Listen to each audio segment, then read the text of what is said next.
বিয়ে বহির্ভূত অর্থাৎ বিয়ের আগে যদি কেউ ব্যভিচার করে তার শাস্তি হচ্ছে 100 বেত্রাঘাত, কাজী যদি মনে করে 1 বছরের জন্য নির্বাসন। আর বিয়ের পরবর্তী যদি কেউ ব্যভিচার করে তার শাস্তি হচ্ছে সিনা পর্যন্ত গেড়ে পাথর মেরে হত্যা করা। আচ্ছা বলেন, এই পটিয়ার কাউকে যদি রাহাতান স্কুলের মাঠে নিয়ে গিয়ে একজন ব্যভিচারী হিসেবে তারে হাজার হাজার লক্ষ লক্ষ মানুষের গণজমায়েতে ফাঁসির কাস্টে ঝুলিয়ে তারে হত্যার নির্দেশ দেওয়া হয় অথবা সিনা পর্যন্ত গেড়ে পাথর মেরে হত্যার নির্দেশ দেওয়া হয়, তাহলে এক হত্যার ভেতর দিয়ে এই পটিয়া নয় সারা বাংলাদেশের কোটি কোটি দর্শন থেকে নিজেদের হাত গুটিয়ে নিতে বাধ্য হয়ে যাবে। ঠিক কিনা বলেন? তাহলে এক দর্শকের শাস্তির প্রয়োগ কোটি দর্শকের দর্শন থেকে মুক্তি। একজন চোর ইমামে আজম ইনদাল্লাহ হানাফ 10 দিরহামের বেশি যদি চুরি করে প্রথমে তার ডান হাত কেটে দাও, তারপরে চুরি করলো বাম হাত, এরপরে আবার বিপরীত দিক থেকে কেটে দাও।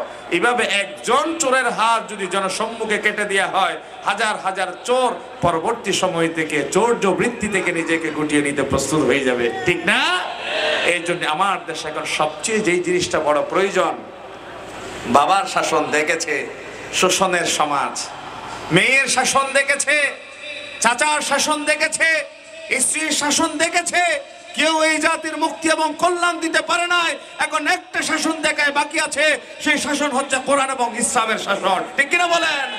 শাইতানি ফাজতানিবুহু লাআল্লাকুম তুফলিহুন। মদ, জুয়া, শরাব ভাগ্য নির্ণয়কারী স্বর আজ থেকে তোমাদের জন্য হারাম ঘোষণা করা হলো। নিঃসন্দেহে এটা শয়তানের কাজ, পরিত্যাজ্য কাজ, ছেড়ে দাও, কল্যাণের পথে পা বাড়াতে পারবে। আয়াত যখন নাজিল হয়ে গেল, সাহাবায়ে কেরামদের ঘরে যার যে পরিমাণ মদ সংরক্ষিত ছিল, মদের বোতল ঢেলে দিয়েছে। মনে হয়েছে যেন সেই দিন পুরো মদিনাই মদের নগরীতে পরিণত হয়েছে। বিকৃত মস্তিষ্কের যত কাজ ছিল সব তখন বিদ্যমান ছিল। নবীজি আসার মাধ্যমে একটা রিফরমেশন দিয়ে, একটা সংস্কারের মাধ্যমে আরব বিশ্বকে নতুন করে ঢেলে সাজালেন, যার কিছুটা প্রভাব আমাদের এই পটিয়া পর্যন্ত এসে পৌঁছেছে। প্রিয় ভাইরা আমার, নবীজি আসলেন 610 খ্রিস্টাব্দে রসুল হয়ে, 570 খ্রিস্টাব্দে জন্মগ্রহণ করলেন। মক্কায় ছিলেন 13 বছর, কোনো হুকুম আহকাম নাজিল হয়নি। মদিনায় ছিলেন 10 বছর, যুদ্ধ হয়েছে 87 অথবা 88টি। এক যুদ্ধ থেকে আসার পরে শিরস্ত্রাণ খোলেনি, যুদ্ধ বর্ম রাখেনি, আরেক যুদ্ধের বিউগল বেজে উঠেছে। এক যুদ্ধের ক্ষত শুকাতে না শুকাতে আরেক যুদ্ধে যাওয়ার জন্য প্রস্তুতি নেওয়া লাগতো। সেই সময় হচ্ছে মদিনার কাল। সেই মদিনার যুগে আমার নবী 10 বছর সময়ের ভেতরে এমন একটি রিভলিউশন ঘটালেন, বিপ্লব ঘটালেন, পৃথিবীর ইতিহাসে বিরল। কি বিপ্লব ঘটালেন, কি সংস্কার করলেন, কি রিফরমেশন দিলেন, সেটাই আজকে আপনাদের সামনে সংক্ষেপে পেশ করতে চাই। নাম্বার 1, আমরা যেহেতু শিক্ষক মানুষ, কথা বলার পরে ফিডব্যাক নেওয়ার একটা অভ্যাস আমাদের আছে। এই জন্যে আমরা কোনো অমনোযোগী কথা শুধু বলেই যাব, আপনারা শুনে যাবেন, এই কথায় আমি বিশ্বাসী নয়। আমি ধারাবাহিক পয়েন্টগুলো বলে যাব, আপনাদেরকে একটু ফিডব্যাক দিতে হবে। পারবেন তো ইনশাআল্লাহ? সকলে বলেন না পারবেন তো? প্রথম এবং অন্যতম ব্যাপার ছিল তাওহীদ ভিত্তিক সমাজ গঠন। আমার কথাগুলো আজকে একাডেমিক আলোচনা হবে, আজকে আমি ওয়াজের দিকে যাব না। আমার কথাগুলো একটু বোঝার জন্য চেষ্টা করবেন। আমি প্রথমেই বলে দিয়েছি 17 বছরের না বলা, বলতে না পারার কাজা এবং কাফারা দেওয়ার জন্য আমরা একসাথে চেষ্টা করছি এখন। এবং আত্মগঠন, মানোন্নয়নের জন্য যে কথাগুলো দরকার সেই বিষয়গুলোই আমরা এখন বাছাই করছি। গতানুগতিক দ্বারার ইতিহাস, হিস্ট্রি বলার মাধ্যমে আমরা সময় ক্ষেপণ করতে চাই না। আত্মগঠন, মানোন্নয়নের জন্য দরকার প্রথম তাওহীদ ভিত্তিক সমাজ গঠনের উপাদান সম্পর্কে জ্ঞান অর্জন করা। ওয়াননেস অফ গড, একত্ববাদের প্রতি বিশ্বাস। কাফেররা বলে লাকাদ কাফারাল্লাযীনা ক্বালু ইন্নাল্লাহা সালিসু সালাসা। দ্বিতীয়বাদে বিশ্বাসী, তৃতীয়বাদে বিশ্বাসী, বহুত্ববাদে বিশ্বাসী। আর আমরা যারা সকলে যারা মুমিন, আমরা একত্ববাদে বিশ্বাসী। আমরা কি একত্ববাদ না বহুত্ববাদ? আমরা কি একত্ববাদ না বহুত্ববাদ? এই জন্যই তো কেউ কালিমার স্বীকৃতি দিতে গেলে তাকে পড়িয়ে দিই আশহাদু আল্লা ইলাহা ইল্লাল্লাহু ওয়াহদাহু লা শারীকা লাহু ওয়া আশহাদু আন্না মুহাম্মাদান আবদুহু ওয়া রাসূলুহু। আমি সাক্ষ্য দিচ্ছি আল্লাহ ছাড়া কোনো ইলাহ নাই, তিনি এক, তিনি একক, তিনি লা শারীক, তিনি নিরঙ্কুশ, তার সাথে কোনো শরীক নাই, কোনো অংশীদার নাই। আমি আরো সাক্ষ্য দিচ্ছি মুহাম্মদ সাল্লাল্লাহু আলাইহি ওয়াসাল্লাম আল্লাহর বান্দা এবং তার রাসূল। সুবহানাল্লাহ বলেন। নূহ আলাইহিস সালামের যুগে তাদের ভেতরকার বড় বড় পাঁচজন আল্লাহর ওলি ছিল, যাদের ইন্তেকালের পরে তারা লাশগুলা মমি করে রেখে দিয়েছিল। এই মমি করে রাখা লাশগুলাকে তারা সময়ের ব্যবধানে পূজা করা শুরু করে। মনোযোগ আছে না গেছে? নূহ আলাইহিস সালামের সময়ে বড় বড় পাঁচজন বুজুর্গ, আওয়াজ দিয়ে বলবেন কয়জন? কোরআন থেকে বলি ওয়াকালু লা তাযারুন্না আলিহাতাকুম ولا تذرن ودا ولا سواعا ولا يغوث ويعوق ونسرا। পাঁচজন বড় বড় সেন্ট ছিল, বড় বড় সাধক ছিল, তাদের লাশগুলো তারা মমি করে রাখলো। জাতি যখন তাদের কাছে প্রশ্ন করত, পৃথিবীতে প্রথম শরীয়ত দিয়ে আল্লাহ রাব্বুল আলামিন নূহ আলাইহিস সালামকে পাঠালেন। এই নূহ আলাইহিস সালামের যুগ থেকেই প্রথম শিরক জমিনে শুরু হয়ে যায়। বলে যে এই যে আল্লাহর বান্দা তাহাজ্জুদের মাধ্যমে রবের গোলামের মাধ্যমে তারা রবের নৈকট্য অর্জন করলো, তোমরা কেমন নির্বোধ জাত, আল্লাহর নৈকট্য প্রাপ্ত বান্দাদেরকে তোমরা নিজেরাই রব মেনে পূজা শুরু করে দিয়েছো। আমাদের ভেতরেও এমন নির্বোধ মানুষ আছে না নাই? মাজারে যাই, হুজুরের কাছে যাই, পীরের কাছে যাই, শাহ সাহেবের কাছে যাই, ইয়া খাজা মেরা মতলব কো পুরা করো। ও খাজা সাহেব, আমার 5টা মেয়ে আছে, 6 নম্বর একটা পুত্র সন্তান দরকার, আপনি আমার একটা পুত্র সন্তান দেন।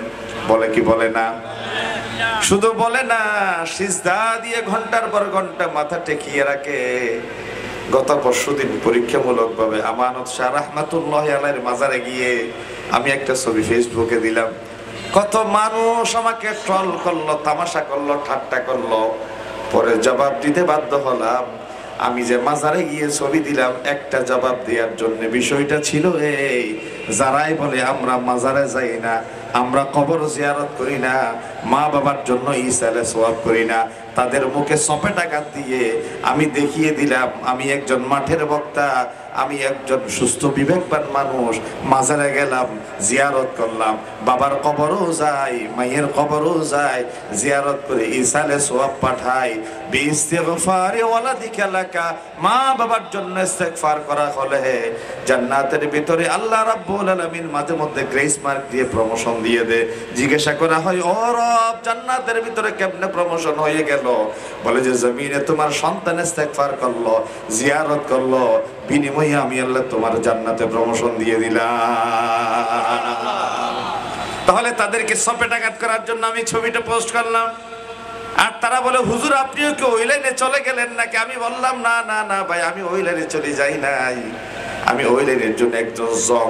আমি আমার মসজিদে দাঁড়িয়ে বলে দিয়েছি, যদি রাস্তাঘাটে কোনো জায়গায় আমার গাড়ি অ্যাটাক হয়, আমাকে মাথা ফাটিয়ে দেওয়া হয়, আমাকে যদি আঘাত করা হয়, ধরে নিবেন তাদের বিরুদ্ধে এই জমিনে সবচেয়ে বেশি সোচ্চার ছিলাম। যারা ছিল মুশরিক, যারা ছিল বেদাতি, তাদের বিরুদ্ধে মাঠে যে কয়জন কথা বলে, আলহামদুলিল্লাহ I am one of them. জীবনে কোনোদিন যদি অ্যাটাক হয়, তাদের হাতে অ্যাটাক হব। আর আমি যদি অ্যাটাকও হয়, আল্লাহর দ্বীনে তাওহীদ প্রতিষ্ঠার জন্য, শহীদ হওয়ার জন্য রাজি হয়ে গেলাম।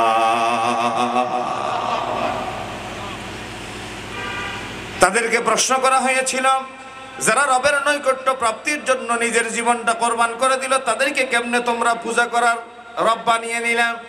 তারা জবাব দিয়েছিল, মা না'বুদুহুম ইল্লা লিয়ুকাররিবুনা ইলাল্লাহি যুলফা। আমরা তাদের পূজা করি না, কেবল তাদের গোলামির মাধ্যমে রবকে পেতে চাই। আর আমাদের দেশে সস্তা জনপ্রিয়তা পাওয়ার জন্য কিছু ভণ্ড মূর্খরাও আছে। তারা বলে কোর্টের জাজের সাথে তো নিজে সরাসরি বাদী বিবাদী কথা বলতে পারে না, লয়ারের মাধ্যমে কথা বলতে হয়। বলে যে আমরা যেমনি দুনিয়ার একজন হাকিমের সাথে লয়ার ছাড়া কথা বলতে পারি না, আর আজিমের মালিকের সামনে কেমনে তুমি নিজে কথা বলার সাহস করো? ও নির্বুধের বাচ্চা নির্বোধ, তোমাদেরকে প্রশ্ন রাখতে চাই যে আল্লাহর ওলির কাছে গিয়ে তুমি ধরনা দিয়ে রবের কাছে তালাশি করার জন্য হাত তুলেছ, সে আল্লাহর ওলি কাকে উসিলা ধরে হাত তুলেছিল? নিশ্চয়ই তিনি তাহাজ্জুদের মাধ্যমে, নিশ্চয়ই তিনি ফরজ ইবাদতের মাধ্যমে, নিশ্চয়ই তিনি তওবা ইস্তেগফারের মাধ্যমে রবের নৈকট্য প্রাপ্ত হয়েছেন। আমি আপনার আহ্বান করছি, তিনি যেই পথ অবলম্বন করেছেন আপনিও একই পথ অবলম্বন করেন। কোন পৃথিবীর পীর, কোন পৃথিবীর শাহ সাহেব পিসাব তাহাজ্জুদ সালাত পীর হইতে পারে নাই, বুজুর্গ হইতে পারে নাই। আপনিও তাহাজ্জুদ পড়ুন, আপনিও ফরজ নামাজ জামাতে আদায় করুন। আল্লাহর কসম করে বললাম, তাহাজ্জুদে কোন বান্দা যদি রবের দরবারে হাত তুলে চোখের পানি ছেড়ে, বান্দা হাত তুলতে দেরি, আমার আল্লাহ বান্দার মনের চাওয়া পূরণ করতে দেরি করে না। তুমি কারে ওসিলা বানাও এখানে বাবা? আর শাহ আজিমের মালিক বলছে তুমি আমাকে বল, আমি নিজের কুদরতি কানে শুনি। মুসলিম, মুসাফির, মা বাবা, এখানে মা বাবা কার ওসিলা ধরে রবের কাছে চায়, সন্তানের জন্য দোয়া করবে মা বাবা সোজা, কোন পীরের মাজারে গিয়ে চাওয়ার দরকার নাই। কোন মজলুম যারা অধিকার থেকে ডেপ্রাইভ করা হয়েছে তিনি সরাসরি রবের দরবারে হাত তুলবেন। এখানে কোন শাহ সাহেবের ওসিলা ধরে দোয়ার দরকার নাই। মুসাফির 48 মাইলের বাইরে 15 দিনের কম নিয়তে হেঁটে গেলে 3 দিন 3 রাতের দূরত্বে গিয়ে যদি কেউ নিজে আল্লাহর দরবারে হাত তোলে, আল্লাহ বলেন কোনো ওসিলার দরকার নাই, তুমি যে সফরে আছো মুসাফির, এটাই আমি কুদরতি কানে তোমার দোয়া শোনার জন্য যথেষ্ট হয়ে গেল। আল্লাহু আকবার। এরা কি পচা কথা বলে আমার তো বুঝে আসে না বাবা। নূহ আলাইহিস সালামের যুগে প্রথম পৃথিবীতে শিরিক শুরু হয়। তারা তাদের পীর শাহ সাহেবদেরকে লাশগুলা মুমি করে রেখে দিয়ে পূজা করা শুরু করে দেয়। আল্লামা সিদ্দিক আহমদ আজাদ রাহমাতুল্লাহি আলাইহি মারা গেলেন আজ থেকে প্রায় 27-28 বছর আগে।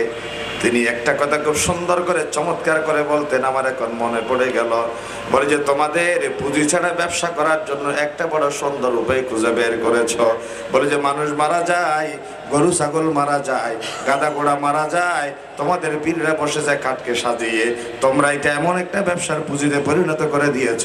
তোমাদের পীরেরা পাহাড়ে মারা যায় না, তোমাদের পীরেরা সাগরে মারা যায় না, তোমাদের পীরেরা আকাশে মারা যায় না, তোমাদের পীরেরা নিরুদ্দেশ হয় না, তোমাদের পীরেরা এমন জায়গায় মারা যায় যেই জায়গায় টাকা পয়সা পড়ার সম্ভাবনা থাকে বেশি।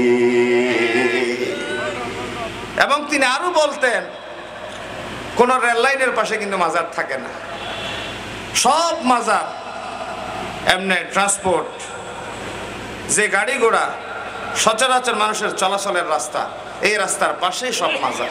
রেল লাইনের পাশে কোনো মাজার আছে? কথা বলেন, আছে? থাকলেও দুই একটা ভুলে হয়ে গেছে, মনে করছিল ওই জায়গায় রাস্তা হবে, রাস্তা হয় না, রেল লাইন হয়ে গেছে। এখন উঠাইতেও পারে না, ফেলতেও পারে না, এখন সব মাজার রাস্তার পাশে। কেন? তোমাদের পীরের মাজার তোমাদের পাড়ার ভিতর হইতে পারে না, মহল্লার ভিতর হইতে পারে না, পাহাড়ের ভিতর হইতে পারে না, যেখানে মানুষজনের চলাচল কম। আমরা এই কথা খুব ভালো করে বুঝি এবং জানি। এই যে লোকালয়ে পাহাড়ের ভেতরে বন জঙ্গলে যদি হয়, তোমাদের ব্যবসা জমবে না। এই জন্যই তোমরা কলা গাছ, তোমরা হাতি, তোমরা ঘোড়া, তোমরা লোটা, তোমরা বদানা, ল্যাংটা, পাগল, মামা, নানি, এইসব মানুষকে সাজিয়ে নিজেদের পকেট ভারী করার জন্য ধর্ম ব্যবসার একটা উপাদান বানিয়ে নেয় যে সমস্ত পাগল ছাগলদের। ঠিক কিনা বলেন না? আমরা যে জিয়ারতে যাই, আমরা যে তাদেরকে খবর জিয়ারত করি, আমরা যে মা বাবার জন্য ইশারে সওয়াব পাঠাই, তার প্রমাণ আমি নিজে মাজারে গেলাম, জিয়ারত করলাম, ছবি দিলাম। বিরোধিতা করি না, কিন্তু ভণ্ডামির ব্যাপারে আমরা সবসময় সোচ্চার। আর এই জমিনে বাবা আমার কথায় কষ্ট নিয়ে নামার কথা আগে ভালো করে শুনবেন, যুক্তির কোষ্ঠীপাতরে যাচাই করবেন, তারপরে বলবেন হুজুর কেন জানি আজকে ওইদিকে চলে গেলেন, এই কথাগুলো সেন্সিটিভ না বললে কি হতো। আমি বাবা বলতে চাই, আল্লাহর এই জমিনে সবচেয়ে বেশি আল্লাহর ব্যক্তিত্বে লাগার মতো একটা ব্যাপার হচ্ছে শিরিক, শিরিক, শিরিক। ঠিক না? একটা এক্সাম্পল দিই। আমার সরোয়ার ভাই কত সুন্দর মানুষ। এই সরোয়ার ভাইয়ের এই সুন্দর বডির ভেতরে ওনার বাবার এই নাক, এই চোখ, এই মাথা, এই হাতের 5টা আঙ্গুল, ওনার বাবা ওনার মায়ের পেটে নির্দিষ্ট একটা সময় একটা প্রসেস করে দিয়েছেন। কিন্তু এই শরীরের অঙ্গভঙ্গি, আকার আকৃতির ব্যাপারে কোনো ভূমিকা আছে? নাই। আছে? একটা মহিলা যাকে আমি বিয়ে করলাম, আমার স্ত্রী, চোখ ঢাকল ঢাকল হবে জান্নাতীদের হুরদের, ওয়াহুরুন আইন, কোমর মোটা হবে, আরো যা যা হবে এগুলো ওয়াজের মাঠ বলার দরকার নাই।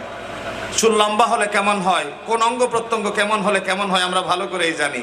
এই যে শরীরের ঠোঁট মোটা, চোখ মোটা, চুল লম্বা, এমন তেমন, এই যে শরীরের আকার আকৃতির সৌন্দর্যের ব্যাপারে পুরুষের কি কোনো ভূমিকা আছে? একজন স্বামী হিসেবে স্ত্রীর শরীর কেমন হবে না হবে এই ব্যাপারে কি আল্লাহর সৃষ্টির ভেতরে যোজন বিয়োজনের কোনো ভূমিকা আছে? এই স্বামীর এবং স্ত্রীর ভেতরকার সম্পর্ক হচ্ছে, আমি তোমাকে 10 লাখ টাকা মাহার দিলাম, স্ত্রী বলবে আমি তোমাকে স্বামী হিসেবে বরণ করলাম, এর ভেতরে চুক্তি, এইটার নাম হচ্ছে আকদ। আরবিতে 10, 20, 30, 40 এগুলাকে বলা হয় উকুদ। এই যে একটা চুক্তি সম্পাদিত হলো, এই চুক্তির ভেতরে স্বামী যদি স্ত্রীকে কোনো সময় ঘুম ছাড়া, পাগল হওয়া ছাড়া, সচরাচর বিবেক রেখে বুদ্ধি রেখে যদি বলে তোমারে 3 তালাক, এই স্ত্রীর সাথে ঘর সংসার করার কি আর সুযোগ থাকবে? আমার কথা বুঝবেন, জবাব দিবেন। কোন স্বামী যদি স্ত্রীকে বলে 3 তালাক, এক বৈঠকে বলুক, ভিন্ন ভিন্ন বলুক, তার সাথে ঘর সংসার করার সুযোগ কি আর থাকবে? তালাক, ডিভোর্স, সেপারেশন। 3 তালাক দিলেন, সেপারেশন হয়ে গেলাম। একটা কারণে শুধু 3 তালাক দিলেন, প্রেস্টিজ হ্যাম্পার হলাম। দেবরের কাছে, স্বামীর বন্ধুর কাছে এই কথা বলেছে, তোমার ভাই বড় ব্যস্ত মানুষ, আমার খোঁজ খবর রাখতে পারে না, আমার চাওয়া পাওয়া পূরণ করতে পারে না, আমার দামি গয়না অলংকার শাড়ি চুরি দিতে পারে না, আগামীবার আসার সময় তোমার বন্ধুর সাথে দামি একটা শাড়ি নিয়ে আসবা, জামি 2টা চুরি নিয়ে আসবা, একটা নাকের ফুল, কানের দুল নিয়ে আসবা। ছোট্ট একটা কানের ফুল, নাকের দুলের ডিমান্ড দেওয়ার কারণে বন্ধুর কাছে স্বামীর প্রেস্টিজ যায় না থাকে। কথা বুঝেন না মনে হয়? দেবরের কাছে যদি কোনো স্ত্রী এই ডিমান্ড দেয়, তোমার ভাই আমার শাড়ি চুরি গয়না অলংকার দিতে পারে না, তুমি আমার ডিমান্ড ফিল আপ করো, এই কথা যদি স্বামীর কানে যায়, স্বামীর প্রেস্টিজ থাকে না? যায়, রাস্তায় রাস্তায় হয়ে যায়। এরপর দিন ডিসিশন নিয়ে দিল ডিভোর্স।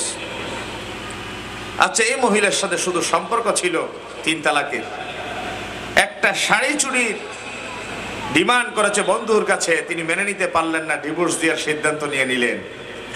এই নাকের এত সুন্দর আকৃতি, চুকের এত সুন্দর শ্রী, চেহারার এত সুন্দর মায়া, বডির এত সুন্দর শেপ দিয়েছেন কে? দিয়েছেন কে? কথা বলার যোগ্যতা, চোখের চাহনি, বাচন ভঙ্গি, শরীরের স্ট্রাকচার, অবয়ব এত সুন্দর করে রব আমারে দিলেন। সে আল্লাহ সৃষ্টির পরে জমিনে একটা বীজ বপন করলেন, পুরো একটা পরিবার খাওয়ার মতো বন্দোবস্ত করে দিলেন, পানির প্রয়োজন বাষ্পায়িত করে জমিন থেকে উঠাই নিলেন, ড্রপ ড্রপ ফোঁটা ফোঁটা করে বৃষ্টির ব্যবস্থা করলেন।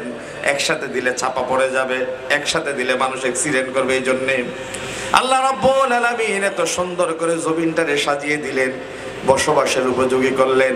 গাছরে বলে দিলেন তুমি অক্সিজেন দাও, মানুষরে বলে দিলে তুমি কার্বন ডাইঅক্সাইড ছাড়ো, গাছের জন্য খাদ্য বানিয়ে দিলাম, এক অপরের পরিপূরক করে দিলেন। আর এই বান্দা যখন এতটা নিয়ামতের ভিতরে থেকে আমার আল্লাহর গোলামি বাদ দিয়ে মানব রচিত কোন মতবাদের কাছে গিয়ে মাথাটা ঠেকায়, আমার আল্লাহ বলেন ওই বান্দার উপর আমি আল্লাহ সবচেয়ে বেশি দুঃখ পাই, কষ্ট পাই। আমার আল্লাহ এই জন্যই তো বলেছেন আলাইসাল্লাহু বিকাফিন আবাদা, বান্দা আমি কি তোর জন্য যথেষ্ট নয়? আল্লাহ কি আমাদের জন্য যথেষ্ট নয়? বলেন না, আল্লাহ কি আমাদের জন্য যথেষ্ট নয়? তিনি সূরা জুমারে বলছেন আলাইসাল্লাহু বিকাফিন আবাদা, আমি আল্লাহ কি তোমার জন্য যথেষ্ট নয়? বলেন না হ্যাঁ। তারপরে তিনি সূরা তাকবীরে প্রশ্ন করলেন ফাইনা তাযহাবুন, তাহলে আমাকে ছেড়ে কোথায় যাও? কে বলেছেন? আমাকে ছেড়ে কোথায় যাও তুমি? আসবে আমার কাছে, চাইবে আমার কাছে, তোমার চোখের পানি বেরিয়ে গণ্ডদেশ পেরিয়ে জমিনে পড়ার আগে আল্লাহর কসম মহান রব বান্দার সকল চাওয়া তিনি পূর্ণ করে দেন। আল্লাহু আকবার। এই জন্য চাওয়ার প্রয়োজন হলে চাইবো কার কাছে? কোনো কিছু জানার প্রয়োজন হলে জানাবো কার কাছে? বিশ্বনবী বলেছেন ইযা সাআলতা ফাসআলিল্লাহ চাওয়ার যদি প্রয়োজন হয় চাও রবের কাছে। সাহায্যের যদি প্রয়োজন হয় একজনেই দিতে পারেন, আওয়াজ দিয়ে বলেন তিনি কে? নাহনু নাস্তাইনু বিল্লাহ ওয়া নাতাওয়াক্কালু আলাইহি। ও রব, তোমার কাছে সাহায্য চাই, কেবল তোমার উপরে ভরসা করি। আল্লাহ রাব্বুল আলামিনের হাবিব বলেছেন, মাল্লাজিমাল ইস্তিগফার, যে ব্যক্তি অনুশোচনা করে রবের কাছে ছোট হয়ে হাত দুটো ছেড়ে দিল। বিশ্বনবী বলেছেন, জাআলাল্লাহু লাহু মিন কুল্লি দীকিন মাখরাজা ওয়া মিন কুল্লি হাম্মিন ফারাজা। এমন জায়গা থেকে রিজিকের ব্যবস্থা করবেন বান্দা টের পাবে না, এমন পেরেশানি দূর করে দিবেন। বান্দা ডাক্তারের কাছে গেল, বৈদ্যের কাছে গেল, হুজুরের কাছে গেল, বাবার কাছে গেল, মায়ের কাছে গেল, বন্ধুর কাছে গেল, সকলের কাছে দুঃখ কষ্টের কথা বুঝালো, কেউ লাঘব করতে পারলো না। আল্লাহ রাব্বুল আমিন বলেন, বান্দা তুই আমার কাছে খুলে বল, তোর মনের দুঃখ দুর্দশা বেদনা লাঘব করে দেওয়ার জন্য আমি আল্লাহর কুদরত কাড়া হয়ে যায়। আল্লাহু আকবার। তাহলে কেউ যেটা পারে না সেটা পারে কে? আমরা চাওয়ার প্রয়োজন হলে চাইবো কার কাছে? তাহলে তাওহীদ কি বুঝে আসছে? এটার নাম তাওহীদ। এটার নাম কি? তাওহীদ। তাওহীদের ব্যাপারে হতে হবে আপুসহীন, আপুস করা যাবে না। কারণ তাওহীদ যদি ঠিক থাকে, শপথ করলাম না তবে শপথের দাবি রাখে, তাওহীদ যদি ঠিক থাকে বাকি বিষয় কম বেশ হলেও আল্লাহ ছাড় দিয়ে পার করাই দিবে। কারণ মৌলিকত্বের জায়গায় তো আমার বান্দা ঠিক আছে, হয়তো অভাবের কারণে পারে নাই আর কি কম বেশ এদর করেছে, হয়তো লোভের কারণে পারে নাই কম বেশ এদর করেছে, কিন্তু আমার বান্দা তো গভীর রাতে গোপনে আমাকে ভয় করে চোখের পানি ছেড়েছে। আল্লাহ তাআলা সূরা ফাতিরে কি চমৎকার কথা বললেন দেখেন, ইয়া আইয়ুহান নাসু যকুরু নি'মাতাল্লাহি আলাইকুম। এখানে হিন্দু বৌদ্ধ খ্রিস্টান সকলকে ইনভলভ করে দিলেন। ইয়া আইয়ুহান নাস, হে আগের মানুষ পরের মানুষ, হে শ্বেতাঙ্গ কৃষ্ণাঙ্গ, হে নারী হে পুরুষ, হে ধনী হে দরিদ্র, হে পূর্বের মানুষ পশ্চিমের মানুষ, হে উত্তরের মানুষ দক্ষিণের মানুষ, আইয়ুহান নাস, তামাম মানবতাকে অন্তর্ভুক্ত করে বললেন, উযকুরু নি'মাতাল্লাহি আলাইকুম, রবের নিয়ামতের কথা স্মরণ করো। হাল মিন খালিকিন গায়রুল্লাহ, আল্লাহ ছাড়া কি জমিনে স্রষ্টা দ্বিতীয় কেউ আছে? আওয়াজ দিয়ে বলবেন, হাল মিন খালিকিন গায়রুল্লাহ, আল্লাহ ছাড়া কি দ্বিতীয় স্রষ্টা কেউ আছে? এরপরে কি প্রশ্ন করলেন দেখেন, এমন স্রষ্টা ইয়ারযুকুকুম মিনাস সামাই ওয়াল আরদ, আকাশ এবং জমিন থেকে তোমাদের রিজিকের ফয়সালা করতে পারে আমার আল্লাহ ছাড়া কোন রাজ্জাক কি পৃথিবীতে আছে? এই যে নাই, এরপরে জবাব তিনি দিলেন, লা ইলাহা ইল্লা হুয়া ফাআন্না তুফাকুন, আল্লাহ ছাড়া কোনো রব নাই, কোনো মাবুদ নাই, কোনো উপাস্য নাই। এই জন্য প্রকাশ্যে গোপনে সব সময় চাইবো কার কাছে? একটা এক্সাম্পল, রব যে শুনেন, রব যে দেখেন। দেখেন ইউনূস আলাইহিস সালাম কওমের তাড়ানি খেয়ে তিনি পালিয়ে যাচ্ছেন, নৌকায় আরোহণ করে বসলেন, স্টার্ট বন্ধ হয়ে গেল, নৌকার মাঝে ছেড়ে দিল, মাছ হা করে আছে, পেটের ভেতরে নিয়ে নিল। 40 দিন ছিলেন, আওয়াজ দিয়ে বলেন কয় দিন? 40 দিন ছিলেন। এখানে কি ধরনের অন্ধকার, গভীর অন্ধকার রোমানিসারের ভেতরে ছিলেন। এক নাম্বার রাতের অন্ধকার, বলেন কিসের? রাতের অন্ধকার, সমুদ্রের তলদেশের অন্ধকার, মাছের পেটের অন্ধকার। কয় অন্ধকার? নখমাতের বাজে কয় অন্ধকার? রাতের অন্ধকার, মাছের পেটের অন্ধকার, অমাবস্যার অন্ধকার। 3 অন্ধকারে এক জায়গায় একত্রিত হলো। আল্লাহ রাব্বুল আমিন বলেন, যুলুমাতুম বা'দুহা ফাওকা বা'দ, এত ঘোর মানুষ অন্ধকারে নিজের হাতটা সামনে টানলে দেখা যায় না, মাঝে মধ্যে দেখবেন অন্ধকারে গাঢ় যখন হয়ে যায় নিজের হাতটা একটু সামনে টেনে দেখবেন, দেখা যায় না? দেখা যায়? বলা যায় তো ঘোর অন্ধকার অমানিসার ভেতরে ইউনূস আলাইহিস সালাম বুঝতে পারলেন কাজটা ভালো হয় নাই, কোমরে ফেলে যে চলে যায়। মাছের পেটে হিজরত করলাম, আল্লাহ রাব্বুল আলামিন ইউনূসের বুদ্ধদয় করে দিল, ইউনূস তুমি মাছের পেটের ভেতরে জিকির বন্ধ করিও না, জিকির যদি বন্ধ হয়ে যায় সর্বনাশ হয়ে যাবে। কোরআনুল কারীমের সূরা সাফাত আল্লাহ রাব্বুল আলামিন বলেন লালাবিসা ফি বাতনিহি ইলা ইয়াউমি ইউবআসুন, একটা সেকেন্ডের জন্য আমার ইউনূস মাছের পেটের ভিতরে রিজিক বন্ধ করে নাই। আল্লাহু আকবার। একটা সেকেন্ডের জন্য জিকির বন্ধ করে নাই। ছোট ছোট ছোট ছোট ব্যথা শুরু হয়ে গেল, কি করলাম, কাজটা বোধহয় ঠিক হয় নাই, কাজটা বোধহয় ঠিক হয় নাই। জিকিরের ভেতরে তিনি পড়া শুরু করলেন লা ইলাহা ইল্লা আনতা সুবহানাকা ইন্নী কুনতু মিনাজ জালিমিন। ও রব, তুমি ছাড়া কোনো রব নাই, কোনো মাবুদ নাই। কেন? তাওহীদের শিক্ষা। এই দোয়া ইউনূসের ভিতরে তাওহীদের শিক্ষা কেমনে দিলেন দেখেন, লা ইলাহা ইল্লা আনতা, অর্থ কি? ও আল্লাহ, তুমি ছাড়া কোনো রব, বলেন তুমি ছাড়া কোনো ইলাহ, তুমি ছাড়া কোনো আইনদাতা, তুমি ছাড়া কোনো বিধানদাতা, তুমি ছাড়া এই বান্দা কারো কাছে মস্তক ঝুঁকাবে? আল্লাহ, তুমি ছাড়া কোনো রব নাই, কোনো মাবুদ নাই, কোনো ইলাহ নাই, কোনো উপাস্য নাই। এরপর আবার বললেন সুবহানাক, তুমি সমস্ত, সুবহানাক অর্থ কি জানেন? সাব্বাহতু সুবহানাক, অর্থাৎ আমি তোমার এমন রবের পবিত্রতা ঘোষণা করছি যে রব সমস্ত দুর্বলতা অক্ষমতার ঊর্ধ্বে। আল্লাহু আকবার বলেন। আল্লাহর কি কোনো দুর্বলতা আছে? এগুলাকে বলা হয় তাফসীর। আল্লাহর কি কোনো সীমাবদ্ধতা আছে?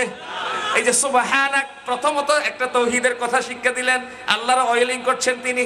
এই যে আলহামদুলিল্লাহি রাব্বিল আলামিন, ও রব তোমার প্রশংসা। আর রহমানির রহিম, ও রব তুমি দয়ালু পরম করুণাময়। মালিক ইয়াউমিদ্দিন, in the day of judgement, তুমি বিচারক। তিনটা আল্লাহ তাআলাকে আগে অয়েলিং করলেন, তারপরে চতুর্থবারে বললেন ইয়াকা না'বুদু, আল্লাহ তোমার গোলামি করি আমি, ওয়া ইয়াকা নাস্তাঈন, সাহায্য চাই তোমার কাছে। আল্লাহু আকবার বলেন। তিনবার আল্লাহর অয়েলিং প্রশংসা করে, আল্লাহ প্রশংসা চায় যে সেটার দলিল তো সূরা ফাতিহা। একদিনে ফরজ নামাজ কয় রাকাত? হাই হাই, 17 রাকাত। বলেন মাশাআল্লাহ। কয় রাকাত? 17 রাকাত। সুন্নত মুআক্কাদা 12 রাকাত। বলেন সুন্নত মুআক্কাদা, বিতির 3 রাকাত, টোটাল 32 রাকাত। বাকি সুন্নত, তাতাওয়াত, নওয়াফিল, মুস্তাহাব বাকি বাদ দেন এগুলা। এই 32 রাকাত রাকাতে নামাজে 32 বার সূরা ফাতিহা আছে না নাই? অথচ ফরজ নামাজের প্রথম 2 রাকাতে সূরা আছে, দ্বিতীয় রাকাতে সূরা নাই, শুধু সূরা ফাতিহা। আল্লাহ তাআলা কি জাতের, কথা বলার বাক দেখেন। তিনি বললেন যে আমার প্রশংসা ছাড়া তুই করবি কি? এই জন্য তুই সুন্নত পর, ফরজ পর, নফল পর, মুস্তাহাব পর, ওয়াজিব পর, যত নামাজ পড়বি এই সূরা ফাতিহা কোরআনের মা। এই জন্য আমি আল্লাহ সূরা ফাতিহাকে ম্যান্ডেটরি করে দিলাম। বান্দা, আমি আল্লাহর প্রশংসা ছাড়া চাওয়ার কোনো সুযোগ নাই। এই জন্য আগে আমার তেল মার, তারপর তুই আমার কাছে চেয়ে নে। পৃথিবীর অক্সিজেন না চাইলেও দিব, বৃষ্টি না চাইলেও দিব, ফলমূল না চাইলেও দিব, পুকুরের মাছ না চাইলেও দিব, গোলাপাড়া দান না চাইলেও দিব, সন্তান সন্ততি না চাইলেও দিব। একটা জিনিস না চাইলে পাবি না, ওই জিনিসের নাম হেদায়েত। হেদায়েত, হেদায়েত, সুবহানাল্লাহ বলেন। এই জন্য কোন বেদাতীদের সালাম দিয়ে নিষেধ, বেদাতীদের সালাম দিয়ে নিষেধ। কেন? আমি কোনো ফিতনা ছড়াচ্ছি না বাবা, কথা আগে ফয়সালা করে নি, তারপর বলি মাসালাটা। আমি কোনো ওয়াজ করতে এসে যদি আবার বিভাজন সৃষ্টি করে দিই, তার এক মুসিবত। বেদাতীরা কোনোদিন হেদায়েত পায় না, কিন্তু মুশরিক কাফের হেদায়েত পায়। কেন? বেদাতীরা সে যে ইবাদতটা করে সেটাকে সে ইবাদত মনে করে করে, অর্থাৎ সে যে বেদাতটা সে করে সেটা কি মনে করে করে? ইবাদত মনে। তো ইবাদত মনে করে করলে তো সে মনে যে এটা আল্লাহর বিধান, আমি আল্লাহর বিধানেই মানছি, তাহলে ফিরে আসার তো সুযোগ নাই। আল্লাহ বেদাতীদের হেদায়েত পাওয়ার সুযোগ নাই। কেন? বেদাতীরা যে বেদাতটা করে সেটা কি মনে করে করে? ইবাদত। আর কোন কাফের, কোন মুশরিককে যদি আপনি কোনোভাবে তাওহীদের আলো ঢুকাই দিতে পারেন, সে তো বুঝে নিল মূর্তি পূজা শিরিক। সে তো বুঝে নিল আমারে জ্ঞান দেয় একজন, আমারে বিদ্যা দেয় একজন, আমার সম্পদ দেয় একজন, ছেলে মেয়ে একজন, এই কথার ব্যাপারে যদি আল্লাহর কুদরতের কথা ঢুকিয়ে দিতে পারেন, সে তো জনমের জন্য শিরকে কবর রচনা করে, পদদলিত করে তৌহিদের ঝান্ডা নিয়ে সামনে এগিয়ে আসবে। এই জন্য কাফের মুশরিক হেদায়েত পায়, কোন বেদাতি হেদায়েত পায় না, কারণ বেদাতকে সে ইবাদত মনে করে। ঠিক কিনা বলেন? প্রিয় ভাইরা আমার, ইউনূস আলাইহিস সালাম কিভাবে আল্লাহ শুনে সেটা দেখেন। লা ইলাহা ইল্লা আনতা, প্রথম ক্লাসে তিনি বললেন আল্লাহ তুমি ছাড়া কোনো রব নাই, আল্লাহ তুমি ছাড়া কোনো ইলাহ নাই, তুমি ছাড়া কোনো আইনদাতা নাই, বিধানদাতা নাই। সুবহানাক, আল্লাহ তুমি ছাড়া কোনো পবিত্রও নাই। পবিত্র মানে এমন পবিত্রতার ঘোষণা করলেন, সমস্ত দুর্বলতা, অক্ষমতা, অপারগতা থেকে তুমি মহাপুত পবিত্র। সুবহানাল্লাহ। এরপরে আস্তে করে নিজের কথাটা বলে দিলেন, ইন্নী কুনতু মিনাজ জালিমিন, ও আল্লাহ নিজে নিজে বড় জুলুম করলাম, ও আল্লাহ নিজে নিজে জুলুম করলাম। কওমের তাড়ানি কি পালিয়ে আসা উচিত হয় নাই। ও আল্লাহ ওখানে যদি শহীদ হয়ে যেতাম, ওখানে যদি জীবন দিয়ে দিতাম, তাহলে ওয়ায়াকতুলুনান নাবিয়্যিনা বিগাইরিল হক, একদিনে বনি ইসরাইলের 40 জন পয়গম্বরকে যে হত্যা করেছে, আমিও শহীদ হয়ে যেতাম। ও আল্লাহ ঠিক হয় নাই, তুমি নারাজ হয়ে গিয়েছো। ও আল্লাহ তুমি নারাজ হয়ে গিয়েছো। ইন্নী কুনতু মিনাজ, অর্থ কি? আল্লাহ আমি নিজের উপর নিজে জুলুম করলাম। এই জন্য আদম আলাইহিস সালাম আমাদেরকে শিখিয়ে দিয়েছেন, রব্বানা যালামনা আনফুসানা ওয়া ইল্লাম তাগফির লানা ওয়া তারহামনা লানাকুনান্না মিনাল খাসিরিন। রব্বানা, হে আমার রব, যালামনা আনফুসানা, নিজের উপর নিজে জুলুম করলাম। আল্লাহ নিজের উপর জুলুম করলাম, নফসের উপর জুলুম করলাম, চোখের উপর জুলুম করলাম, হাতের উপর জুলুম করলাম, জবানের উপর জুলুম করলাম, লজ্জাস্থানের উপর জুলুম করলাম, পায়ের উপর জুলুম করলাম, আপাত মস্তক বডির উপর জুলুম করলাম। ওয়া ইল্লাম তাগফির লানা, তুমি যদি ক্ষমা না করো, ওয়া তারহামনা, যদি তুমি দয়া না করো, লানাকুনান্না, লাম তাকিদ নুন তাকিদ, অবশ্যই অবশ্যই তোমার বান্দারে বাঁচাবার কোন শক্তি পৃথিবীতে আছে নাকি? আদম আলাইহিস সালাম দোয়া করেছেন, আল্লাহ শুনেছেন। ইউনূস আলাইহিস সালাম দোয়া করেছেন, ইন্নী কুনতু মিনাজ, ও আল্লাহ নিজের উপর নিজে কি করলাম? জুলুম করলাম। ও আল্লাহ জুলুম করলাম, তুমি বাঁচাও, তুমি বাঁচাও। এরপরে আমার আল্লাহ বললেন, ফাস্তাজাবনা লাহু, আমি তার ডাকে সাড়া দিলাম, আমি তার ডাকে, ওয়ানাজাইনাহু মিনাল গাম, এবং তারে উদ্ধার করলাম। গম মানে পেরেশানি, গম মানে আমাদের ঘরে যে আছে বেগম, আছে না নাই? বেগম স্ত্রী আর কি বেগম। বেগম মানে কি? বেগম, যার কাছে গেলে পেরেশানি দূর হয় তাকে বলা হয় কি? বেগম। ওয়ানাজাইনাহু মিনাল গাম, আমি গম থেকে তারে মুক্তি দিলাম, দুশ্চিন্তা দূর করে দিলাম।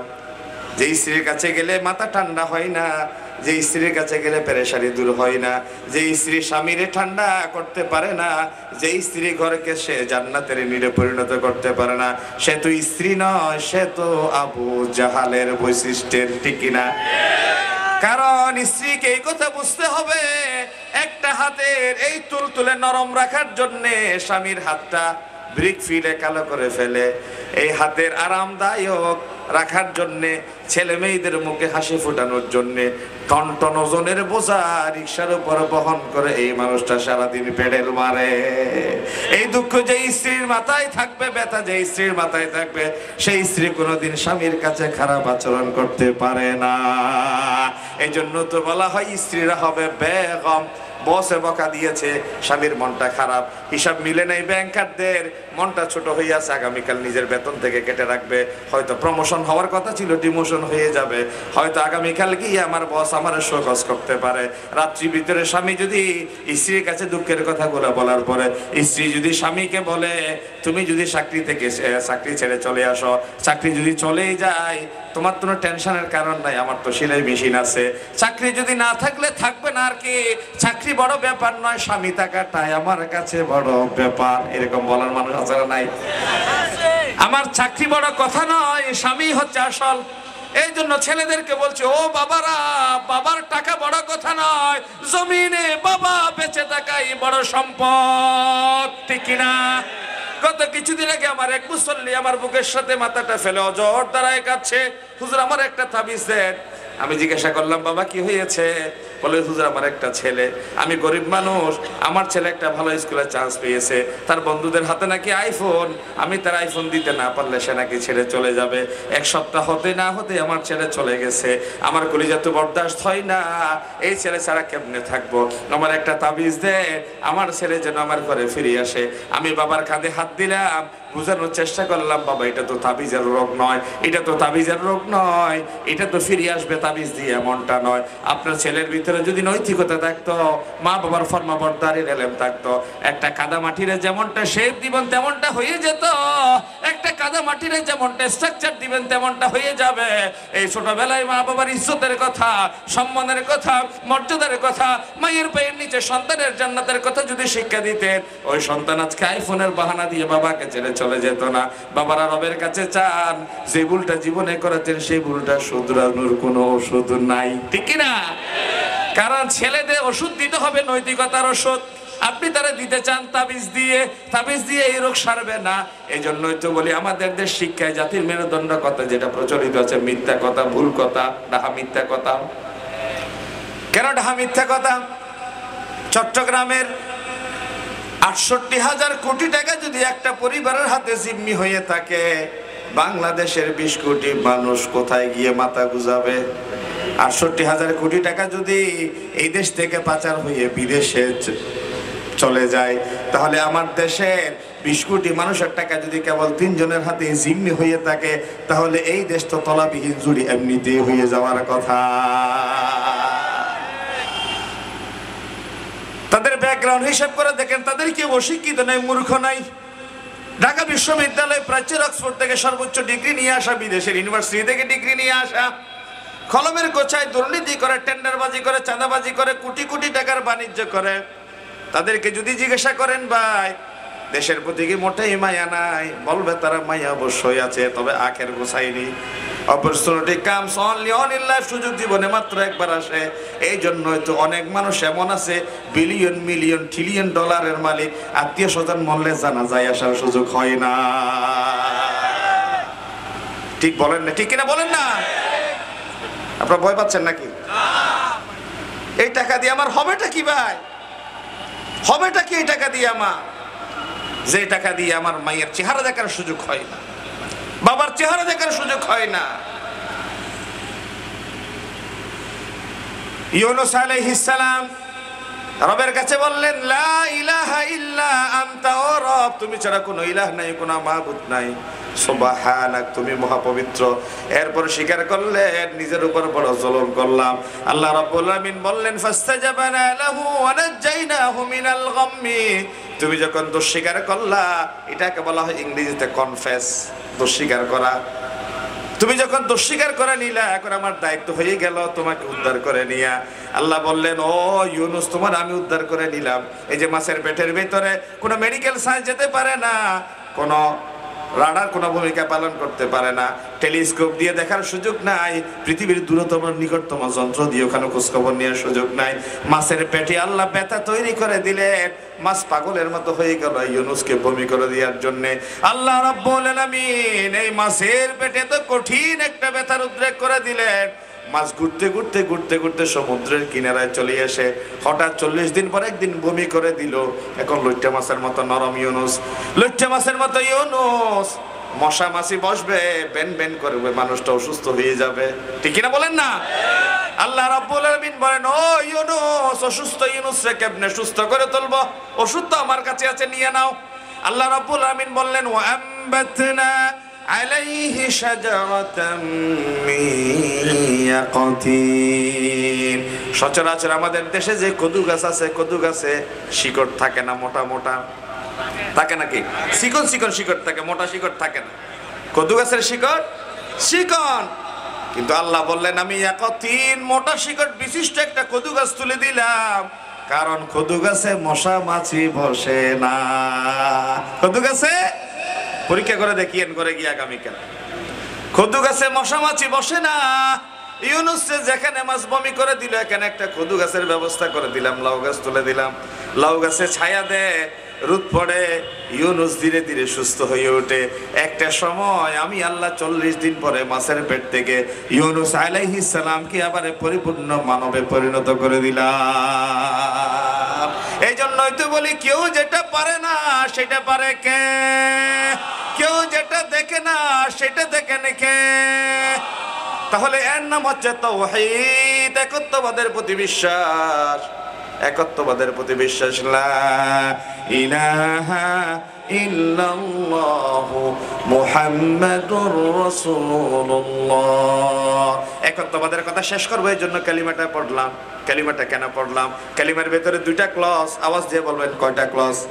কালিমার ভেতরে দুইটা ক্লজ, একটা হচ্ছে লা ইলাহা ইল্লাল্লাহ, আরেকটা হচ্ছে মুহাম্মাদুর রাসূলুল্লাহ। অর্থাৎ আমার আল্লাহ কি বলেছেন, আমার নবী কি করেছেন, আমার আল্লাহ কি বলেছেন, আমার নবী কি করেছেন, এর বাইরে কোনো সংশোধন সংবিধান থাকতে পারে না। আল্লাহ কি বলেছেন, আমার নবী কি করেছেন, এর ভিতরে মানবতার সমাধান। কোন পীর আগুনে হাত দিয়ে হাত ফিরে পেল, বাতাসে উড়ে গেল, পানিতে ভেসে গেল, না ভিজে, সেটা মুমিন মুসলমানের কোনোদিন দলিল হতে পারে না।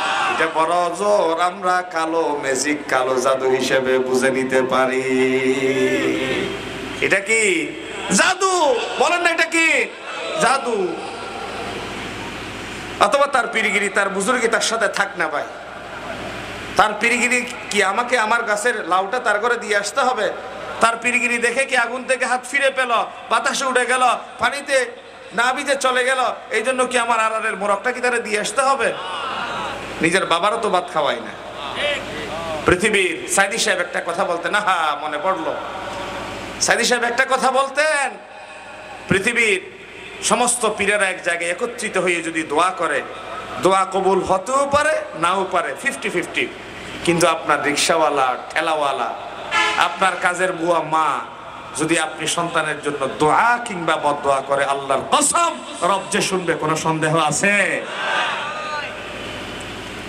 এই জন্য সন্দেহ নাই যে দোয়া কবুলিয়তে, সেই দোয়া হচ্ছে মা বাবার দোয়া। মাছের বড় মাথাটা মায়ের সামনে নিয়ে বসেন, মৌসুমি ফল, আপেল, বেদেনা, মালটা, তরমুজ মায়ের সামনে নিয়ে একটু বসেন। আমি মাঝে মধ্যে একটু পাগলামি করি আর কি করে। গতকালও বললাম, খাগড়াছড়িতে আমার মাহফিল ছিল গত রাতে। আমি বললাম, মানুষ কিছুক্ষণ হাসে কিছুক্ষণ কাঁদে, এই কথাটা বলার পর আমিও নিজের বুঝাইতে পারলাম না এই কথাটা। মাঝে মধ্যে আমি আমার নিজের কালটা আমার মায়ের পায়ের সাথে একটু লাগিয়ে দিই। আমার মা যখন ঘুম ভেঙে যায় একটু নড়েচড়ে বসে বলে, তুই কি এখনো পাগলামি ছাড়তে পারলি না? তুই কি এখনো পাগলামি ছাড়তে পারলি না? আঙ্গুলগুলা মাঝে মধ্যে টেনে দিই, মাঝে মধ্যে চুলগুলো আশ্রাই দিই, মাঝে মধ্যে পাটা একটু টিপে দিই। বুড়ি মাইয়ের সময় থাকলে মাঝে মধ্যে পাশে গিয়ে একটু বসে অযথা গল্প গুজব করি। এটা গল্প গুজব করা উদ্দেশ্য নয়, মার পাশে বসে একটু সময় দিলে মায়ের একাকিত্বটা কেটে যায়। একা থাকতে ভালো লাগে না পুরোপুরির, একা একটা রুমে ভালো লাগে না। এই জন্য বলছি, বেতন পেলে বেতনের একটা অংশ মা বাবাকে দিয়ে দিবে। ছেলে মেয়ে বড় হলে মা বাবা একটু আশা করে তাদের পকেটে কিছু টাকা থাক, কারণ বুড়ার কিছু বন্ধু থাকে তো বুড়া। এই বুড়া মেয়ে দোকানে গিয়ে যদি একটা বিল দিতে পারে, নিজের ভিতর একটা আনন্দ অনুভব করে। বুড়ি মানুষ, ওনার সমবয়সী খালারা, চাচিরা মাঝে মধ্যে বিয়ে শাদী, মেলা মজলিস ওনার কাছে একটু সাহায্যের জন্য আসে। কারণ আমার চাচির, আমার খালার, আমার মার ছেলে মেয়েরা তো এখন বড় হয়েছে, ডাক্তার, মুক্তার, উকিল, ব্যারিস্টার, সচিব হয়েছে।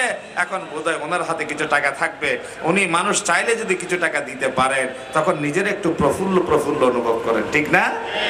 আর মার হাতে টাকা থাকলে তো হয় বেডের নিচে থাকবে, অথবা আপনার বোনের হাতে দিবে। হয় আপনার বোনের হাতে দিবে, বোনদেরকে একটু টাকা দিতে মারা পছন্দ করে। 5টা ছেলে মেয়ে আছে, দুর্ভাগা সন্তান। মাঝে মধ্যে দেখা যায় ছেলেরা মাকে পালাভাগ করে দেয়, তুমি জানুয়ারি, তুমি ফেব্রুয়ারি, তুমি মার্চ, তুমি এপ্রিল, তুমি মে, তুমি জুন, এইভাবে ভাগ করে দেয়।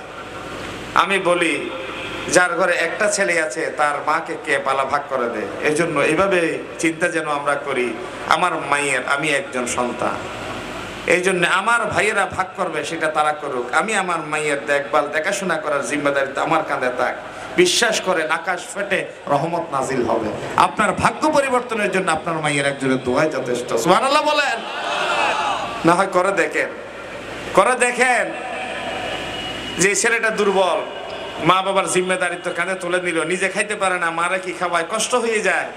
কিন্তু জীবনের একটা পর্যায়ে গিয়ে আল্লাহ তারা এমন কিছু নিয়ামত দেয়, অন্য ভাইয়েরা বাদশাহী করবে ঠিক আছে, কিন্তু মার দোয়ার বরকতে সে এমন কিছু পেয়ে যায়, বাবার দোয়ার বরকতে এমন কিছু অ্যাচিভ করে অন্য 5 ভাইয়ের ভেতরে সেটা কল্পনাও করা যায় না, ঠিক না?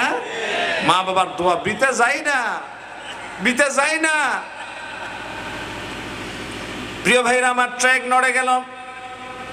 তাহলে তৌহিদের কথা বলছিলাম, যার তৌহিদ ঠিক বাকি বিষয় ঠিক। আমার নবী সমাজে প্রথম সংস্কার শুরু করলেন তাওহীদ দিয়ে। কোরআনুল কারীম আল্লাহ রাব্বুল আলামিন বললেন, মাসালুল লাযীনা ইত্তাখাযু মিন দুনিল্লাহি আউলিয়া কামাসালিল আনকাবুত। কি চমৎকার কথা বলেন আমার আল্লাহ। দেখেন, বলে যে যারা তাওহীদ পন্থী তারা তো আল্লাহর একত্ববাদে বিশ্বাসী। যাদের অন্তরে তাওহীদের বিশ্বাস নাই, তাদের বিশ্বাসটা যেন মাকড়সার জালের ন্যায়। মাকড়সার জালের ভিত্তি কি নরম না শক্ত? নরম। একটা কলম দিলেন, পেঁচাই গেল, পড়ে গেল। হাত ঘুরালেন, অস্তিত্ব বিলীন হয়ে গেল। আল্লাহ তাআলা বলছেন, মাসালুল লাযীনা ইত্তাখাযু মিন দুনিল্লাহ, আল্লাহ ছাড়া যারা অন্য কাউকে রব হিসেবে গ্রহণ করেন, কামাসালিল আনকাবুত, তারা যেন মাকড়সার জালের ন্যায় নিজেদের বিশ্বাসকে তৈরি করে দিল। মাকড়সার জালের যেমন কোনো বেস নাই, ভিত্তি নাই, যে কোনো সময় উড়ে যেতে পারে, ছিঁড়ে যেতে পারে, ভেঙে যেতে পারে, ঠিক যার বিশ্বাস, যার তাওহীদ আল্লাহ ছাড়া অন্য কোনো সৃষ্টির প্রতি থাকবে, সেই কোনো সময় সে বড় কোনো অ্যাক্সিডেন্টের মুখোমুখি হতে পারে, ঠিক কিনা বলেন? উদাহরণ জেনে রাখেন, তাওহীদ ছাড়া যদি কোনো মানুষ মারা যায়, তার জানাজা পড়া জায়েজ নাই। আমার কথা রেকর্ড হচ্ছে। তাওহীদ ছাড়া, একত্ববাদে বিশ্বাসী হওয়া ছাড়া যদি কেউ মারা যায়, জানাজা পড়া জায়েজ নাই। আমার এক্সাম্পল শুনবেন, তারপর দ্বিমত থাকলে হাত তুলে আমার সাথে কথা বলবেন এখানে। 40 বছর কবিতা লিখলেন। একজন মানুষ আজন্ম অন্ধ, জীবনে কোনোদিন চোখে পৃথিবীর সৌন্দর্য দেখতে পাই নাই। একজন মানুষ নারী নামক কবিতায় তিনি এত চমৎকার করে নারীর সৌন্দর্য ফুটিয়ে তুললেন। একজন অন্ধের সামনে কবিতাটা পাঠ করার পরে অন্ধের মনে মনে জানা হয়ে গেল কোন গুণ কিভাবে থাকলে একজন নারীকে সুন্দর বলা চলে। কিন্তু যে আল্লাহ একজন নারীর শরীরে এতটা সৌন্দর্য ঢেলে দিলেন, প্রকৃতিকে এত সুন্দর করে সাজালেন, সে আল্লাহর সৌন্দর্যের গুণকীর্তন করে একটা লাইন তিনি কোনোদিন লিখতে পারলেন না। এরকম কিছু নারীবাদী আছে না নাই? আছে। 40 বছর অর্থনীতির সূত্র দিলেন ডক্টর আবুল বারাকাত। তোমাকে দেখে আজকে বড় মায়া হয়। আমরা চাই যাকাত ভিত্তিক দারিদ্র বিমোচন করার সুন্দর একটা ফর্মুলা, আর তারা চায় সুদ ভিত্তিক অর্থ ব্যবস্থা, যেন করে আমাদের আশা প্রাক থেকে লোন নেওয়ার মাধ্যমে আমাদের মারা পর্দা ছেড়ে রাস্তায় বেরিয়ে আসতে পারে। কোন এনজিও বাবাদেরকে লোন দেয় না, লোন দেয় সবসময় মাদেরকে, বোনদেরকে। কারণ মাদেরকে লোন দিলে, মাদেরকে সুদ দিলে তাদেরকে পর্দা প্রসূতিতে থেকে বের করে এনে পেটটা যদি নষ্ট করা যায়, যেই পেট বিশ্বনবী বলেছেন আন্নাসু মাআদিন কামাআদিনিজ যাহাবি ওয়াল ফিদ্দা, স্বর্ণ এবং রৌপ্যের যেমনি খনি থাকে, মায়ের পেট হচ্ছে একটা খনির ন্যায়। খনিতে যদি স্বর্ণ থাকে স্বর্ণ পাবেন, খনিতে যদি আব্দুল কাদের জিলানী থাকে আব্দুল কাদের জিলানী পাবেন, খনিতে যদি খাজা মঈনুদ্দিন চিশতি থাকে খাজা মঈনুদ্দিন চিশতি পাবেন। খনির ভেতরে যদি 100 দর্শন করে, সেঞ্চুরি পূরণ করে, মিষ্টি বিতরণ করার মতো জগৎ কুখ্যাত কোন ডাকাত, বদমাশ, টেন্ডারবাজ, চাঁদাবাজ থাকে, সেই মায়ের পেট থেকে টেন্ডারবাজ, চাঁদাবাজ বের হবে, ঠিক কিনা বলেন? তাহলে মারে যদি ঘর থেকে বের করে আনা যায়, পেটটা যদি নষ্ট করা যায়, ওই পেট থেকে তো আল্লাহর ওলি কোনোদিন বের হবে না, ওই পেট তো শেষ হয়ে যাবে। বিশ্বনবী বলেছেন আমার বংশধারার 50 ধারায় কোনো বেবিচারী ছিল না, কারণ যেই পেট একবারে বেবিচারের বীর্য নিয়েছে, ওই পেট থেকে কোনোদিন আল্লাহর ওলি জন্ম হতে পারে না, ঠিক কি না? আল্লাহর ওলি বের হইতে পারে না। এই জন্য যুবক, হাত জোর করে বলছি, বেবিচার করবি না। তোর বোনের সাথে আরেকজন করবে, তুই আরেকজনের সাথে করবি। কারণ আল্লাহর কোরআন বলছে আত-তাইয়্যিবাতু লিত-তাইয়্যিবিনা ওয়াত-তাইয়্যিবুনা লিত-তাইয়্যিবাত, পবিত্র জনের সাথে পবিত্র জন সঙ্গী হবে। ওয়াল খাবিসাতু লিল-খাবিসিনা ওয়াল খাবিসুনা লিল-খাবিসাত, দুষ্টের সাথে দুষ্ট সঙ্গী হবে। আর তুমি আরেকজনের সাথে ফষ্টি নষ্টি করে নিজে একজন পবিত্র মেয়ে খুঁজবা, এটা কোশ্চিনকালও বিশ্বাস করা যাবে না। তুমি আরেকজনের চরিত্র নষ্ট করে সে আরেকজনের বিয়ের পিড়িতে বসে তার স্বামীরে যেমনি ঠকাবে, তোমার স্ত্রী আরেকজনের সাথে ফষ্টি নষ্টি করে তোমার সাথে ভালো সেজে তোমার পরিবারকেও সে ঠকাবে। ঠিক কিনা বলেন? এটা আল্লাহর কোরআন বলছে, সেটা আমি মোল্লার কথা নেই, সেটা আল্লাহর কথা। কার কথা? আল্লাহর কথা। এই জন্য ব্যভিচারের কাছে যাওয়া যাবে না। আজ যারা যৌবন নষ্ট করে হাত দিয়ে, হাদিস আসছে এই হাত কিয়ামতের ময়দানে গর্ভবতী হবে। আওয়াজ দিয়ে বলবেন এই হাত কি হবে? গর্ভবতী হবে। এই জন্য যৌবন নষ্ট করা যাবে না। গর্ভবতী হবে বলেছেন, গর্ভবতী হবে কিয়ামতের ময়দানে। লাঠি দিয়ে পিঠানো হবে, সূরা হামিম ফসিলাতে আছে। দৌড়বে, লজ্জাস্থান লম্বা হয়ে যাবে, হাঁটুর সাথে বেড়ি দিয়ে দিয়ে পড়ে যাবে, আবার পিঠাবে, আবার উঠবে, আবার দৌড়ানো হবে। এই যে ডক্টর আবুল বারাকাত সুদের সূত্র দে, যাকাতের কথা বললে ইসলামী ব্যাংকের টাকা লুটপাট করে, ঠিক কিনা বলেন না? ইসলামী ব্যাংকে লুটে পুটে খায় আর সুদকে ঘরে ঘরে পৌঁছে দেয়। আমার আল্লাহ বলেছেন ইয়ামহাকুল্লাহুর রিবা ওয়া ইউরবিস সাদাকাত। কুত্তার বাচ্চা হয় 10টা, ছাগলের বাচ্চা হয় 2টা, কুকুরের বাচ্চা হয় 10টা, গরুর বাচ্চা হয় 1টা। জনমের মতো গরু ছাগল জবে হয়, তারপরে হাজার হাজার গরু চাইলে জমা করা যায়, কিন্তু 10,000 কুকুর যদি এক জায়গায় জমা করতে নির্দেশ দেয়, পারবে নাকি? পারবে না। 10,000 কুকুর এক জায়গায় জমা করতে পারবে না, কিন্তু 10,000 ছাগল 10,000 গরু যদি জমা করতে বলা হয় 10 মিনিটেই সম্ভব, ঠিক না? তাহলে হালালে আছে বারাকা, হারামে নাই বারাকা। হারামে তাহলে সুদের টাকা খেয়েছেন, সুদের টাকা জমা করেছেন, ঘরের ভিতর যদি একটা গোগরা সাপ থাকে যে কোনো সময় চবল মারতে পারে, দংশন করে বসতে পারে, যে পেটে সুদের টাকা ঢুকালেন, আজ হোক কাল হোক ধৈর্য ধারণ করেন, আপনার জমানো সেই টাকা হসপিটালের বারান্দায় যাবে, লেবে যাবে, টেস্টে যাবে, দেশে যাবে, বিদেশে যাবে, আলসার হবে, ক্যান্সার হবে, প্যারালাইজড হবে, স্ট্রোক করবেন। সারা জীবন মানুষকে জমা করে করে টাকা নিয়েছেন, সেই টাকা খেয়ে যেতে পারবেন না। ডাক্তারের চেম্বারে, হসপিটালের বারান্দায় বারান্দায় চলে যাবে, কারণ আপনি অপরের হক নষ্ট করেছেন। এই টাকা দিয়ে আপনার ছেলে মেয়েদেরকে দিয়ে যাবেন, ইয়াবা ব্যবসা করবে, কিসিনো ব্যবসায়ী হবে। জনমে একবার কবরে দাঁড়ায় সূরা ফাতিহা পড়বে না সে, কারণ সে তো এই টাকা কষ্ট করে পাই নাই, ফ্রি পেয়েছে, মাগনা পেয়েছে। মাগনা জিনিসের কি কদর বুঝে?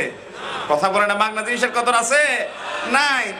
এই জন্য আমি বলি, বাবা, আমি যেমনি খালি হাতে দুনিয়াতে আসলাম, আমার বাবাও যেমনি খালি হাতে এসেছেন, আমার বাবা আমাকে দেওয়ার চিন্তা করে নাই। আপনি আপনার বাবার কিছু পান নাই, আপনার ছেলেও কিছু না পেয়ে তার তকদির নিয়ে সে বড় হোক।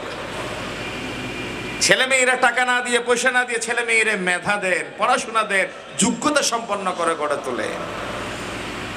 ছেলে মেয়ের ভিতরে নৈতিকতা দেন। আসল জায়গায় আসেন বাবারা। নারীর সৌন্দর্যের ব্যাপারে কবিতা লিখলেন, আল্লাহর সৌন্দর্যের কবিতা লিখতে পারলেন না।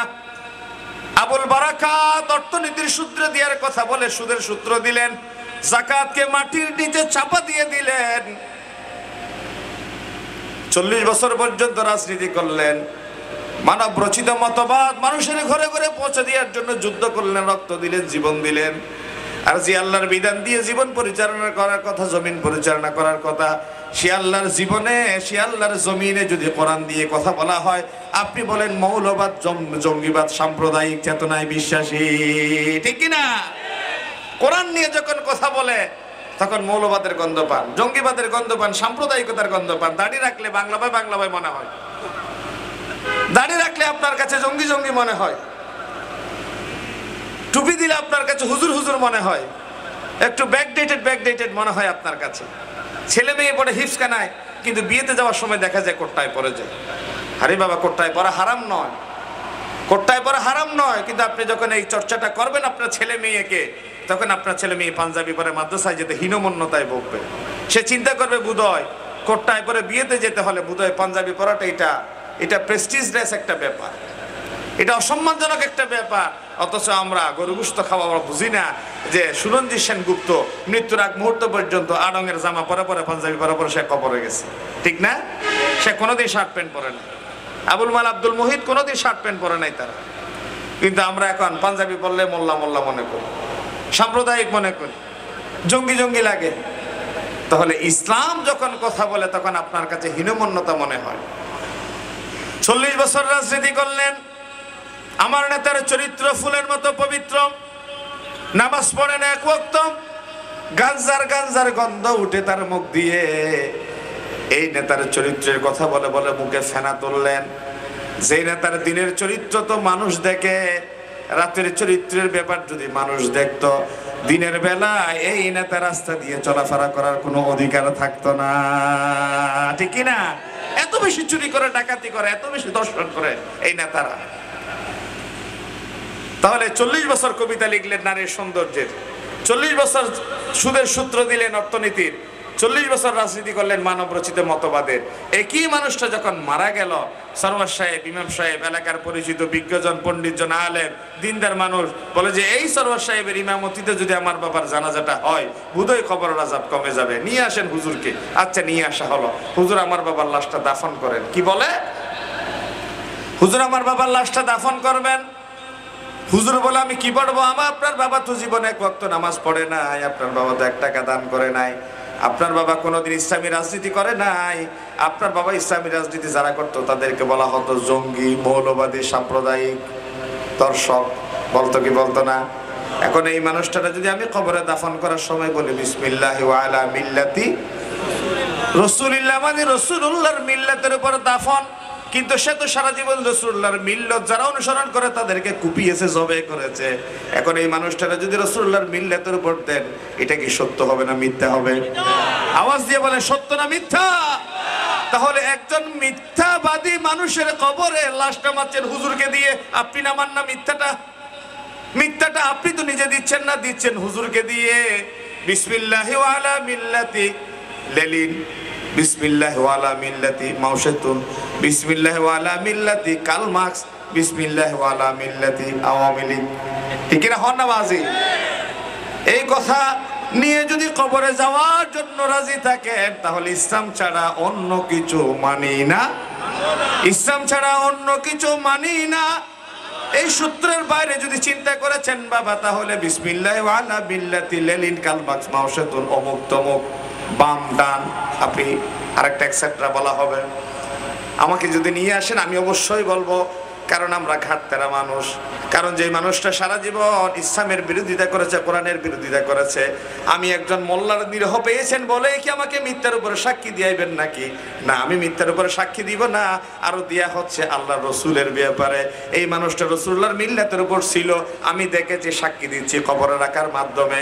এই মানুষটা রাজনীতি করলো মানুষের, এই মানুষটা সুদের রাজনীতি করলো, এই মানুষটা সুদের সূত্র দিল, এই মানুষটা নারীর সৌন্দর্য নিয়ে লিখলো, এই মানুষটা আল্লাহর রাজনীতি করে নাই, এই মানুষটা যাকাতের রাজনীতি করে নাই, এই মানুষটা কোনোদিন আল্লাহর বিধান জমিনে কায়েম করে নাই। তাহলে জীবন থাকতে ইসলাম মানে নাই, মৃত্যুর পরে যেই মানুষের কথা বলার কোনো যোগ্যতা নেই, অধিকার নাই।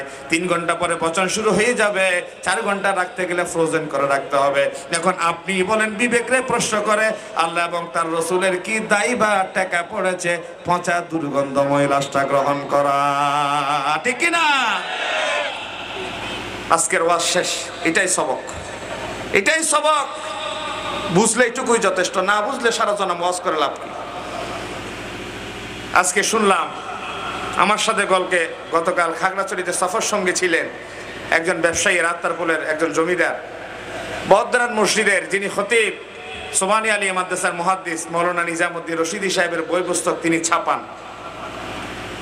হুজুর এখন ওয়াজ দোয়া ছেড়ে দিয়েছেন, এখন ওয়াজ দোয়া আর করে না নিজামুদ্দিন রশিদি সাহেব। যদিও তিনি সোবানী আলিয়ার মুহাদ্দিস, তারপরও আকীদাতান অনেক মজবুত, অনেক মজবুত মানুষ। তিনি বলেন, বাবা ওয়াজ কারে করবো? আর ওয়াজ শুনে বদরাট কাঁচা বাজারে প্রতিদিন ওয়াজ করি, কিন্তু সে গিয়ে দেখি যে মুরগিতে একটা টিলে একটা বেঁধে রাখে, মুরগিতে আধা কেজি কম দেয়, গোস্ত দেয় 1 ফোয়া কম দেয়, গোস্ত দেওয়ার কথা বলে সে চর্বি ঢুকাই দেয়। তো ওয়াজ বলে যে কার জন্য? ওয়াজ আর করবো না, ওয়াজ ছেড়েই দিয়েছেন হুজুর, বলে যে ওয়াজ আর করবো না। বলে যে ওয়াজের আউটপুট নাই, যে ওয়াজের আমলদান নাই, যে ওয়াজের ক্ষেত্র নাই, এই ওয়াজ করে আমি মোল্লা কিছু টাকা পেলাম, একবেলা খেলাম, আপনাদের কাছে কিছু বাহবা পেলাম, লাভটা কি হইলো? পেট তো এমনি কোনোভাবে চলবে, পেট এমনি কোনোভাবে চলবে না। কি আরাবাজি দস্তগত হদ দিয়ে রাশিনি যে ওয়াজ করি ফেট চালা ফুরিব, হনাবাজি ওয়াজ করি ফেট চালা ফুরিবি কি এস্টামন সাইন দিয়ে চিনি আল্লাহ হাসে নাকি এস্টামন সাইন দিয়ে সহদা ওয়াজ করি ফেট চালা ফুরিব। ইতালে যে ওয়াজত আমল নাই এই ওয়াজ আর সদিন চলিব বাজি। ইতালে দূর করি একদিন সন্দিন গোসরিলে ওয়াজ আর বন্ধ কেলে যে রশিদ হিসাবে নাম হইলাম তাই হতা রেকর্ডর ইবে হতে বাজে ওয়াজ আর নগরি কিয়া নগরতেন হয়তো ওয়াজত আমল নাই বাজে আর ওয়াজ হনুনের হতে কিয়া যোগ্য মানুষ যদি হয় ফজর যে খালিয়ে 4 জন আছেন আজিয়ে 4 জন 5 জন খনিকে নয় ফজরের নামাজত মুসল্লি 4 জন ওকে গ্রুপও যদি আসতো মনে বুঝাই থাকতো বাজে ওয়াজ সারা করিবেন। এই জন্য আমি আজকে লাস্ট যে কথাটা বললাম এই কথাটা মাথায় রাখবেন। এই কথাটা যদি আমল, এই কথাটা যদি চিন্তা, এই কথাটা যদি বিবেকে থাকে, জীবনের ওয়াজ এই একটা ওয়াজের ভিতর শেষ। কোন ওয়াজ? জীবনে আপনি ব্যবসা করলেন, বাণিজ্য করলেন, চিন্তা করলেন, সাধনা করলেন, লিখলেন, রাজনীতি করলেন, অর্থনীতির সূত্র দিলেন, সব কিছু দুনিয়ার জন্যে, কিন্তু মরার পরে লাশটা দিচ্ছে রাসূলুল্লাহর মিল্লাতের উপরে, ঠিক না? এখন আল্লাহ এবং তার রাসূল জীবদ্দশায় আপনারা পাই নাই, মৌতের পরে কি প্রয়োজন ভাই আপনারা এই লাশটা গ্রহণ করা?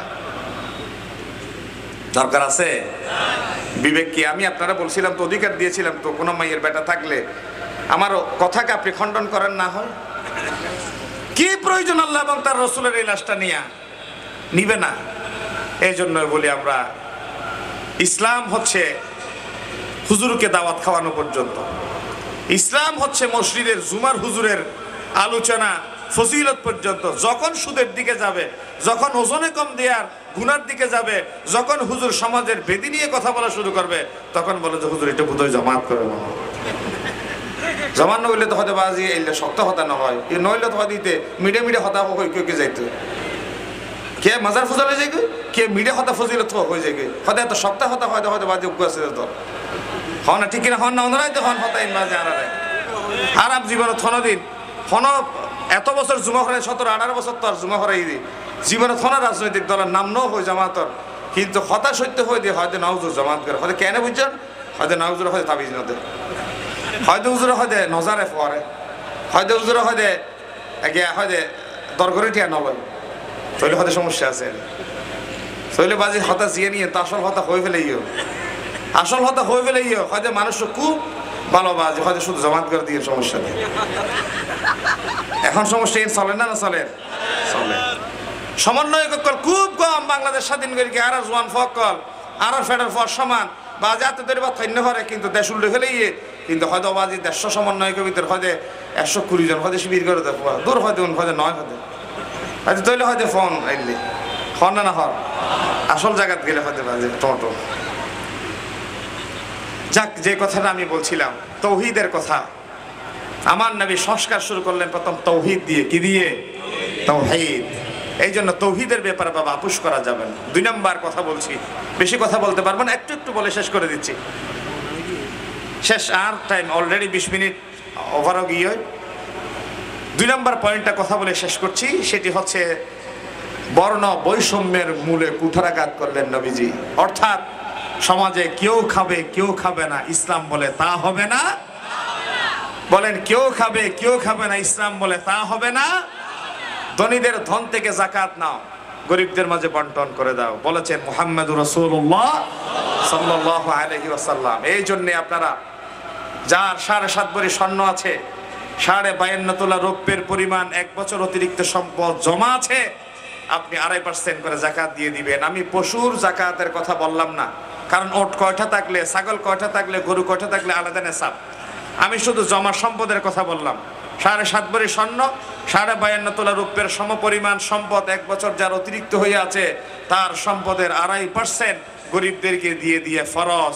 এই টাকা যদি না দিয়ে খেয়েছেন, জমা করেছেন, অবশ্যই অবশ্যই আপনি স্ট্রোক করার জন্য প্রস্তুতি নিন, ক্যান্সার রোগে ভোগার জন্য প্রস্তুতি নেন।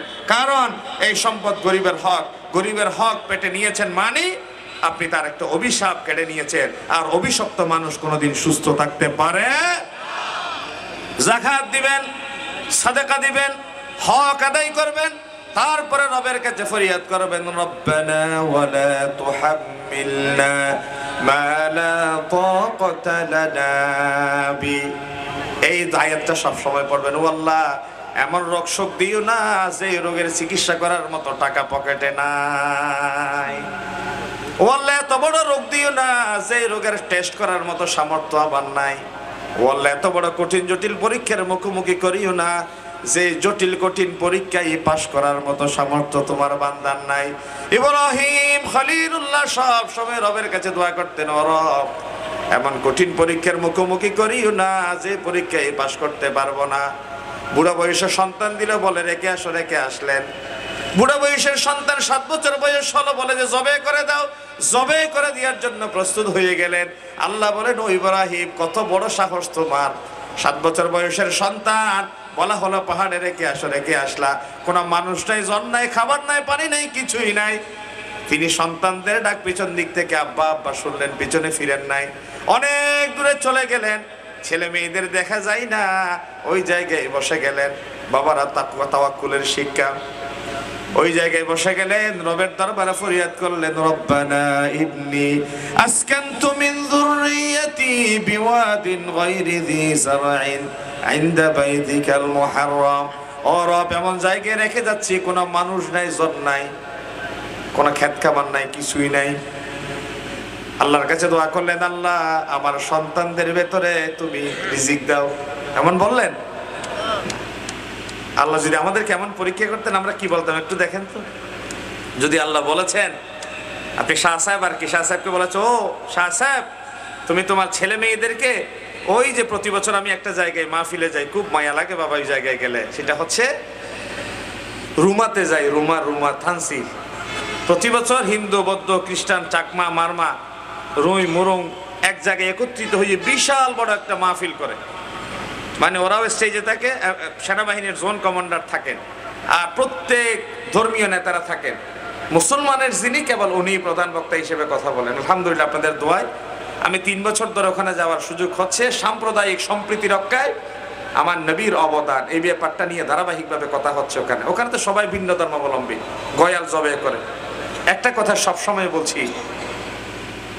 সবসময় বলছি, সেই কথাই আমি আপনাদেরকে হৃদয় থেকে বলার চেষ্টা করছি। সেটি হচ্ছে, আমরা মানুষ, আল্লাহ যদি আমাদেরকে কিয়ামতের ময়দানে প্রশ্ন করবে, বান্দা, তোমরা শহরে নগরে অনেক সুযোগ সুবিধা নিয়ে পৃথিবীতে ছিলে, কিন্তু গ্রামের ওই পাহাড়ীয় মানুষজন যারা ধর্ম বুঝে নাই, ইসলাম বুঝে নাই, কালিমা বুঝে নাই, আল্লাহ চিনে নাই, রসুল চিনে নাই, তুমি কি কোনোদিন জীবনে একবারও প্রয়োজন মনে করলে না সব কুচ্চা খেয়ে পাহাড়ীয় জনপদে জমি চাষ করে যারা থাকে তাদের কাছে গিয়ে আল্লাহর পরিচয়টা তুলে ধরা?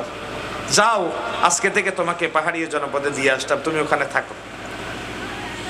গতকাল আমার মাহফিল যেটা ছিল সেটা একদম ইন্ডিয়ান বর্ডার।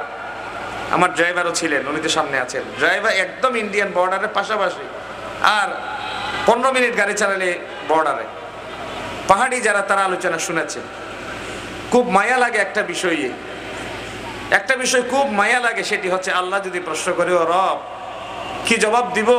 এই হাজার হাজার লক্ষ লক্ষ মানুষ পাহাড়ে পড়ে আছে, আসলে হাঁটুর উপরে কাপড় পরবে না নিচে কাপড় পরবে জানে না, জবে করে খাবে না পরে খাবে জানে না, রান্না করে খাবে না সিদ্ধ করে খাবে জানে না, তারা নাম অর্থবোধক রাখবে না অর্থ ছাড়া রাখবে জানে না, তারা কাজ কি জমিনে জানে না, বুঝে না। এই মুহূর্তে যদি আপনাকে আমাকে বলা হয়, তুমি পাহাড়ে যাও, তুমি 10টা বছর ওখানে থেকে দাওয়া প্রচার করে আসো, তুমি বলবে, খাই দিয়ে আমার কোনো আর কাজ নেই। আর এই অট্টালিকা, বালাখানা, দাঁড়ান কোটা বিল্ডিং ফেলে ওখানে পাহাড়ে মশার কামড় খাওয়ার জন্য আমার দেশে তো যে সরকারের প্রতিপক্ষ থাকে তারে তো ট্রান্সফার করা হয় পাহাড়ি জনপদে, খাগড়াছড়ি, মাইয়নি, মানিসা ওখানে ঢুকিয়ে দেয়া। ইব্রাহিম খলিল, তাকে বলা হলো, তুমি তোমার সন্তানকে নিয়ে রেখে আসো ওখানে। রেখে আসলেন। রেখে আসার পরে আল্লাহর দরবারে দোয়া করলেন। রব, প্রথম দোয়ায় কথা বলে শেষ করবো, রব্বানা লিইয়ুকিমুস সালাত, আল্লাহ আমার সন্তানদের দিয়ে তুমি নামাজ কায়েম করো। কি কায়েম করো? কথা বলেন, আপনাকে জিমাই পড়ছেন? রব্বানা লিইয়ুকিমুস সালাত, আল্লাহ আমার সন্তানদের ভিতরে নামাজ কায়েম করো। ফাজআল আফইদাতাম মিনান নাসি তাহওয়ি ইলাইহিম, সারা দুনিয়ার সমস্ত মানুষের অন্তরকে মক্কাতুল মুকাররমার দিকে তুমি ঝুঁকিয়ে দাও। এই জন্য যারা একবার হজ করে আসে দ্বিতীয়বার উমরা যাওয়ার জন্য পাগল হয়ে যায়, যে একবার উমরা করতে যায় দ্বিতীয়বার যাওয়ার জন্য ওখান থেকে সিদ্ধান্ত নিয়ে আসে। এটি ইব্রাহিম আলাইহিস সালাম দোয়া করেছেন, কিয়ামত পর্যন্ত সমস্ত হজ্জাজে কেরামরা যায়রিনরা ওখানে যাবে, দ্বিতীয়বার যাওয়ার জন্য ওয়াদা করে আসবে, ঠিক কিনা? 3 নম্বরে ওয়ারযুকহুম মিনাস সামারাত, ফল ফলাদি দিয়ে আমার ছেলে মেয়েদের রিজিককে তুমি ফরাগত করে দাও। তাহলে রিজিকের দোয়া করেছেন 3 নম্বরে। প্রথম দোয়া করেছেন সালাতের, দ্বিতীয় দোয়া করেছেন আল্লাহ এমন জায়গায় ছেলে মেয়েদের রেখে গেলাম যেই জায়গার দিকে পৃথিবীর সমস্ত মানুষের অন্তরটা তুমি ঝুঁকিয়ে দিই। বর্ণ বৈষম্যের মূলে কুঠারাঘাত করার ব্যাপারে বলেছিলাম, ইসলাম সাম্যের কথা বলে, সমতার কথা বলে, ন্যায়ের কথা বলে, ইনসাফের কথা বলে, জাস্টিসের কথা বলে। এই জন্যই নামাজের কাতারে আমির, মামুর, লিডার, ওয়ার্কার কে কোথায় দাঁড়িয়েছে সেটার কোনো হিসাব নাই। ও তো সাওয়িয়া বাইনাহুম আলা ইখতিলাফি তাবাকাতিহিম, অর্থাৎ রাজা প্রজা একই কাতারে দাঁড়িয়ে নামাজ আদায় করবে। ইন্ডাস্ট্রির মালিক সামনের কাতারে, পিছনের কাতারে তার ড্রাইভার, অথবা পেছনের কাতারে মালিক, সামনের কাতারে তার শ্রমিক। মালিক সিজদায় গেলেন, দূর থেকে মানুষ দেখে মনে হচ্ছে 6টা ব্যাংকের মালিক, এখন সিজদায় গিয়েছে, মনে হচ্ছে যেন তার ড্রাইভারের পায়ে সিজদায় মাথা ঠেকিয়েছে, ঠিক না? দেখতে এমন মনে হয়।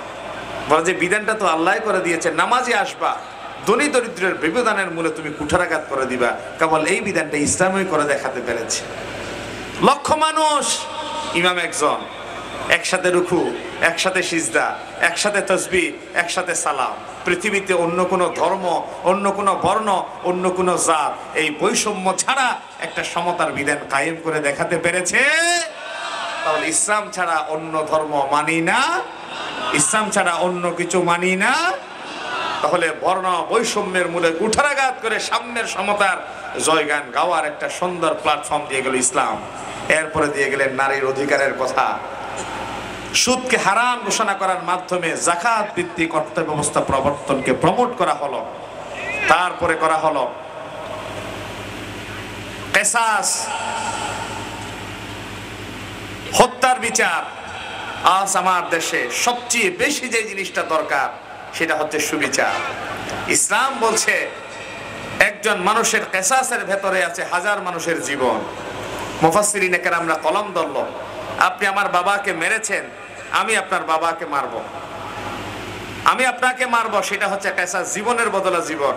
তো আল্লাহ বলছেন ওয়ালাকুম ফিল কিসাসি হায়াত, আপনি আমার বাবাকে মেরেছেন, আমি আপনার বদলা নিতে গিয়ে আপনাকে মারব, এখানে জীবন কোথায়? এখানে তো বিনাশই না আছে।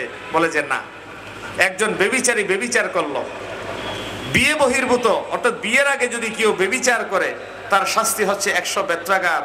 কাজী যদি মনে করে 1 বছরের জন্য নির্বাসন। আর বিয়ের পরবর্তী যদি কেউ বেবিচার করে তার শাস্তি হচ্ছে সিনা পর্যন্ত গেড়ে পাথর মেরে হত্যা করা। আচ্ছা বলেন, এই পটিয়ার কাউকে যদি রাহাতান স্কুলের মাঠে নিয়ে গিয়ে একজন বেবিচারী হিসেবে তারে হাজার হাজার লক্ষ লক্ষ মানুষের গণজমায়েতে ফাঁসির কাস্টে ঝুলিয়ে তারে হত্যার নির্দেশ দেওয়া হয়, অথবা সিনা পর্যন্ত গেড়ে পাথর মেরে হত্যার নির্দেশ দেওয়া হয়, তাহলে এক হত্যার ভেতর দিয়ে এই পটিয়া নয় সারা বাংলাদেশের কোটি কোটি দর্শক থেকে নিজেদের হাত গুটিয়ে নিতে বাধ্য হয়ে যাবে, ঠিক কিনা বলেন? তাহলে এক দর্শকের শাস্তির প্রয়োগ কোটি দর্শকের দর্শন থেকে মুক্তি। একজন চোর, ইমামে আজম ইনদাল্লাহ হানাফ, 10 দিরহামের বেশি যদি চুরি করে প্রথমে তার ডান হাত কেটে দাও, তারপরে চুরি করলো বাম হাত, এরপর আবার বিপরীত দিক থেকে কেটে দাও। এইভাবে একজন চোরের হাত যদি জনসম্মুখে কেটে দেওয়া হয়, হাজার হাজার চোর পরবর্তী সময় থেকে চোর্য বৃত্তি থেকে নিজেকে গুটিয়ে নিতে প্রস্তুত হয়ে যাবে, ঠিক না? এই জন্য আমার দেশে এখন সবচেয়ে যেই জিনিসটা বড় প্রয়োজন, বাবার শাসন দেখেছে শোষণের সমাজ, মেয়ের শাসন দেখেছে, চাচার শাসন দেখেছে, স্ত্রীর শাসন দেখেছে, কেউ এই জাতির মুক্তি এবং কল্যাণ দিতে পারে নাই। এখন একটা শাসন দেখায় বাকি আছে, সেই শাসন হচ্ছে কোরআন এবং ইসলামের শাসন, ঠিক কিনা বলেন?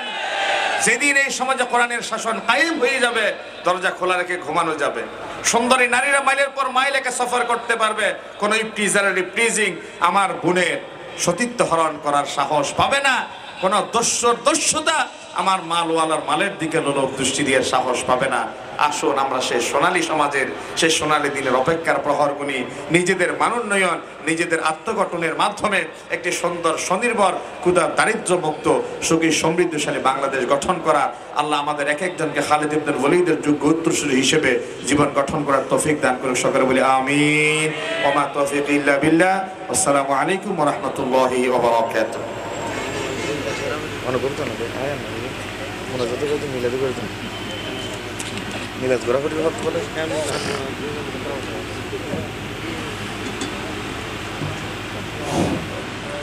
أعوذ بالله من الشيطان الرجيم. بسم الله الرحمن الرحيم. إن الله وملائكته يصلون على النبي يا أيها الذين آمنوا صلوا عليه وسلموا تسليما. صلى الله على سيدنا محمد وآله وصحبه وسلم. صلاة يا رسول الله عليكم، سلام یا حبیب اللہ علیکم. نہیں شاہ دنیا کی وہ شانی جو شان رکھتے ہیں دربان محمد. صلاۃ یا سلام یا حبیب اللہ. بسم الله الرحمن الرحيم. وما أرسلناك إلا رحمة للعالمين. مرحبا يا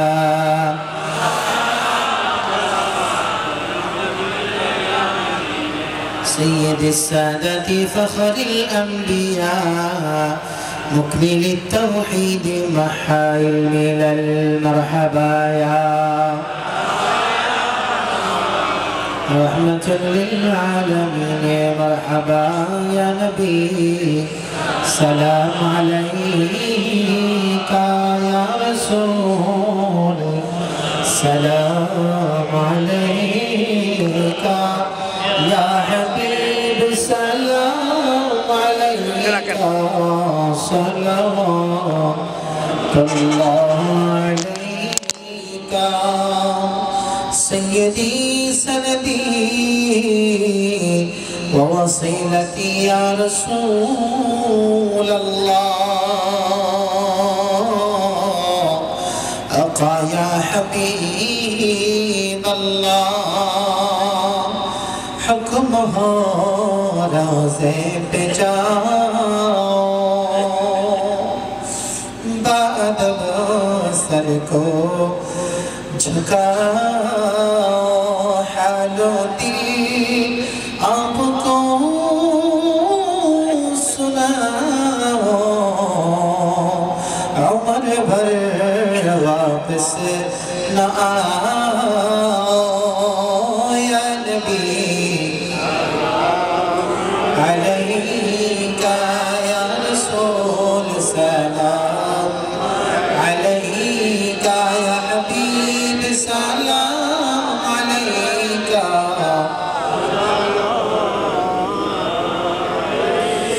جلوے خیر البشر ہو ان کا در اور میرا سر ہو، اس جہاں سے جب سفر ہو، سبز گنبد پر نظر ہو.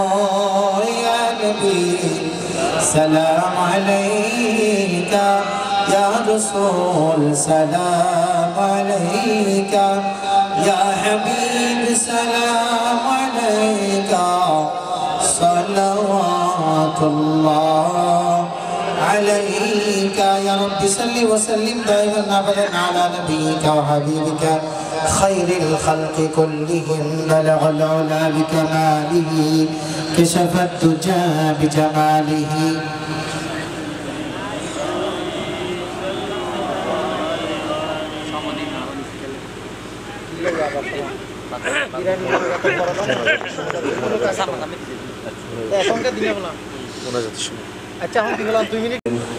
نبينا محمد وعلى آله وأصحابه أجمعين. ربنا ظلمنا أنفسنا وإن لم تغفر لنا وترحمنا لنكونن من الخاسرين ربنا لا تزغ قلوبنا بعد إذ هديتنا وهب لنا من لدنك رحمة إنك أنت الوهاب رب ارحمهما كما ربياني صغيرا রব্বুল আলামিন পটিয়া মুন্সিফ বাজারে ব্যবসায়ী ভাইদের উদ্যোগে আয়োজিত মাহফিলে বসে এই গভীর রাত পর্যন্ত তোমার কোরআন নবীজির সুন্নাহ থেকে গুরুত্বপূর্ণ কিছু কথা বললাম। মেহেরবানি করে আমাদের বলা কথাগুলা সোনার মদিনা নবী পাকের রওজায়ে আতহারে পৌঁছিয়ে দাও। মাহফিলের আয়োজন যারা করেছেন, তোমার কোরআনের ভালোবাসায় কাছের এবং দূর দূরান্ত থেকে যারা ছুটে এসেছেন, কিয়ামতের ময়দানে সূর্য যখন মাথার কাছাকাছি আসবে, পায়ের নিচে সারা দুনিয়া তামা হয়ে যাবে, যেই দিন কেউ কারো হবে না, এই মাহফিল সকলের জন্য নাজাতের ওসিলা বানিয়ে দিও আল্লাহ। রব্বুল আলামিন সারা জীবনের সমস্ত গুনাহ বোঝা মাথার উপরে নিয়ে লজ্জিত হয়ে শর্মিন্দা হয়ে তওবার দুটো কালি হাত ছেড়ে দিলাম। আমাদের জিন্দেগির জানা অজানা সমস্ত গুনাহ খাতা মাফ করে দাও।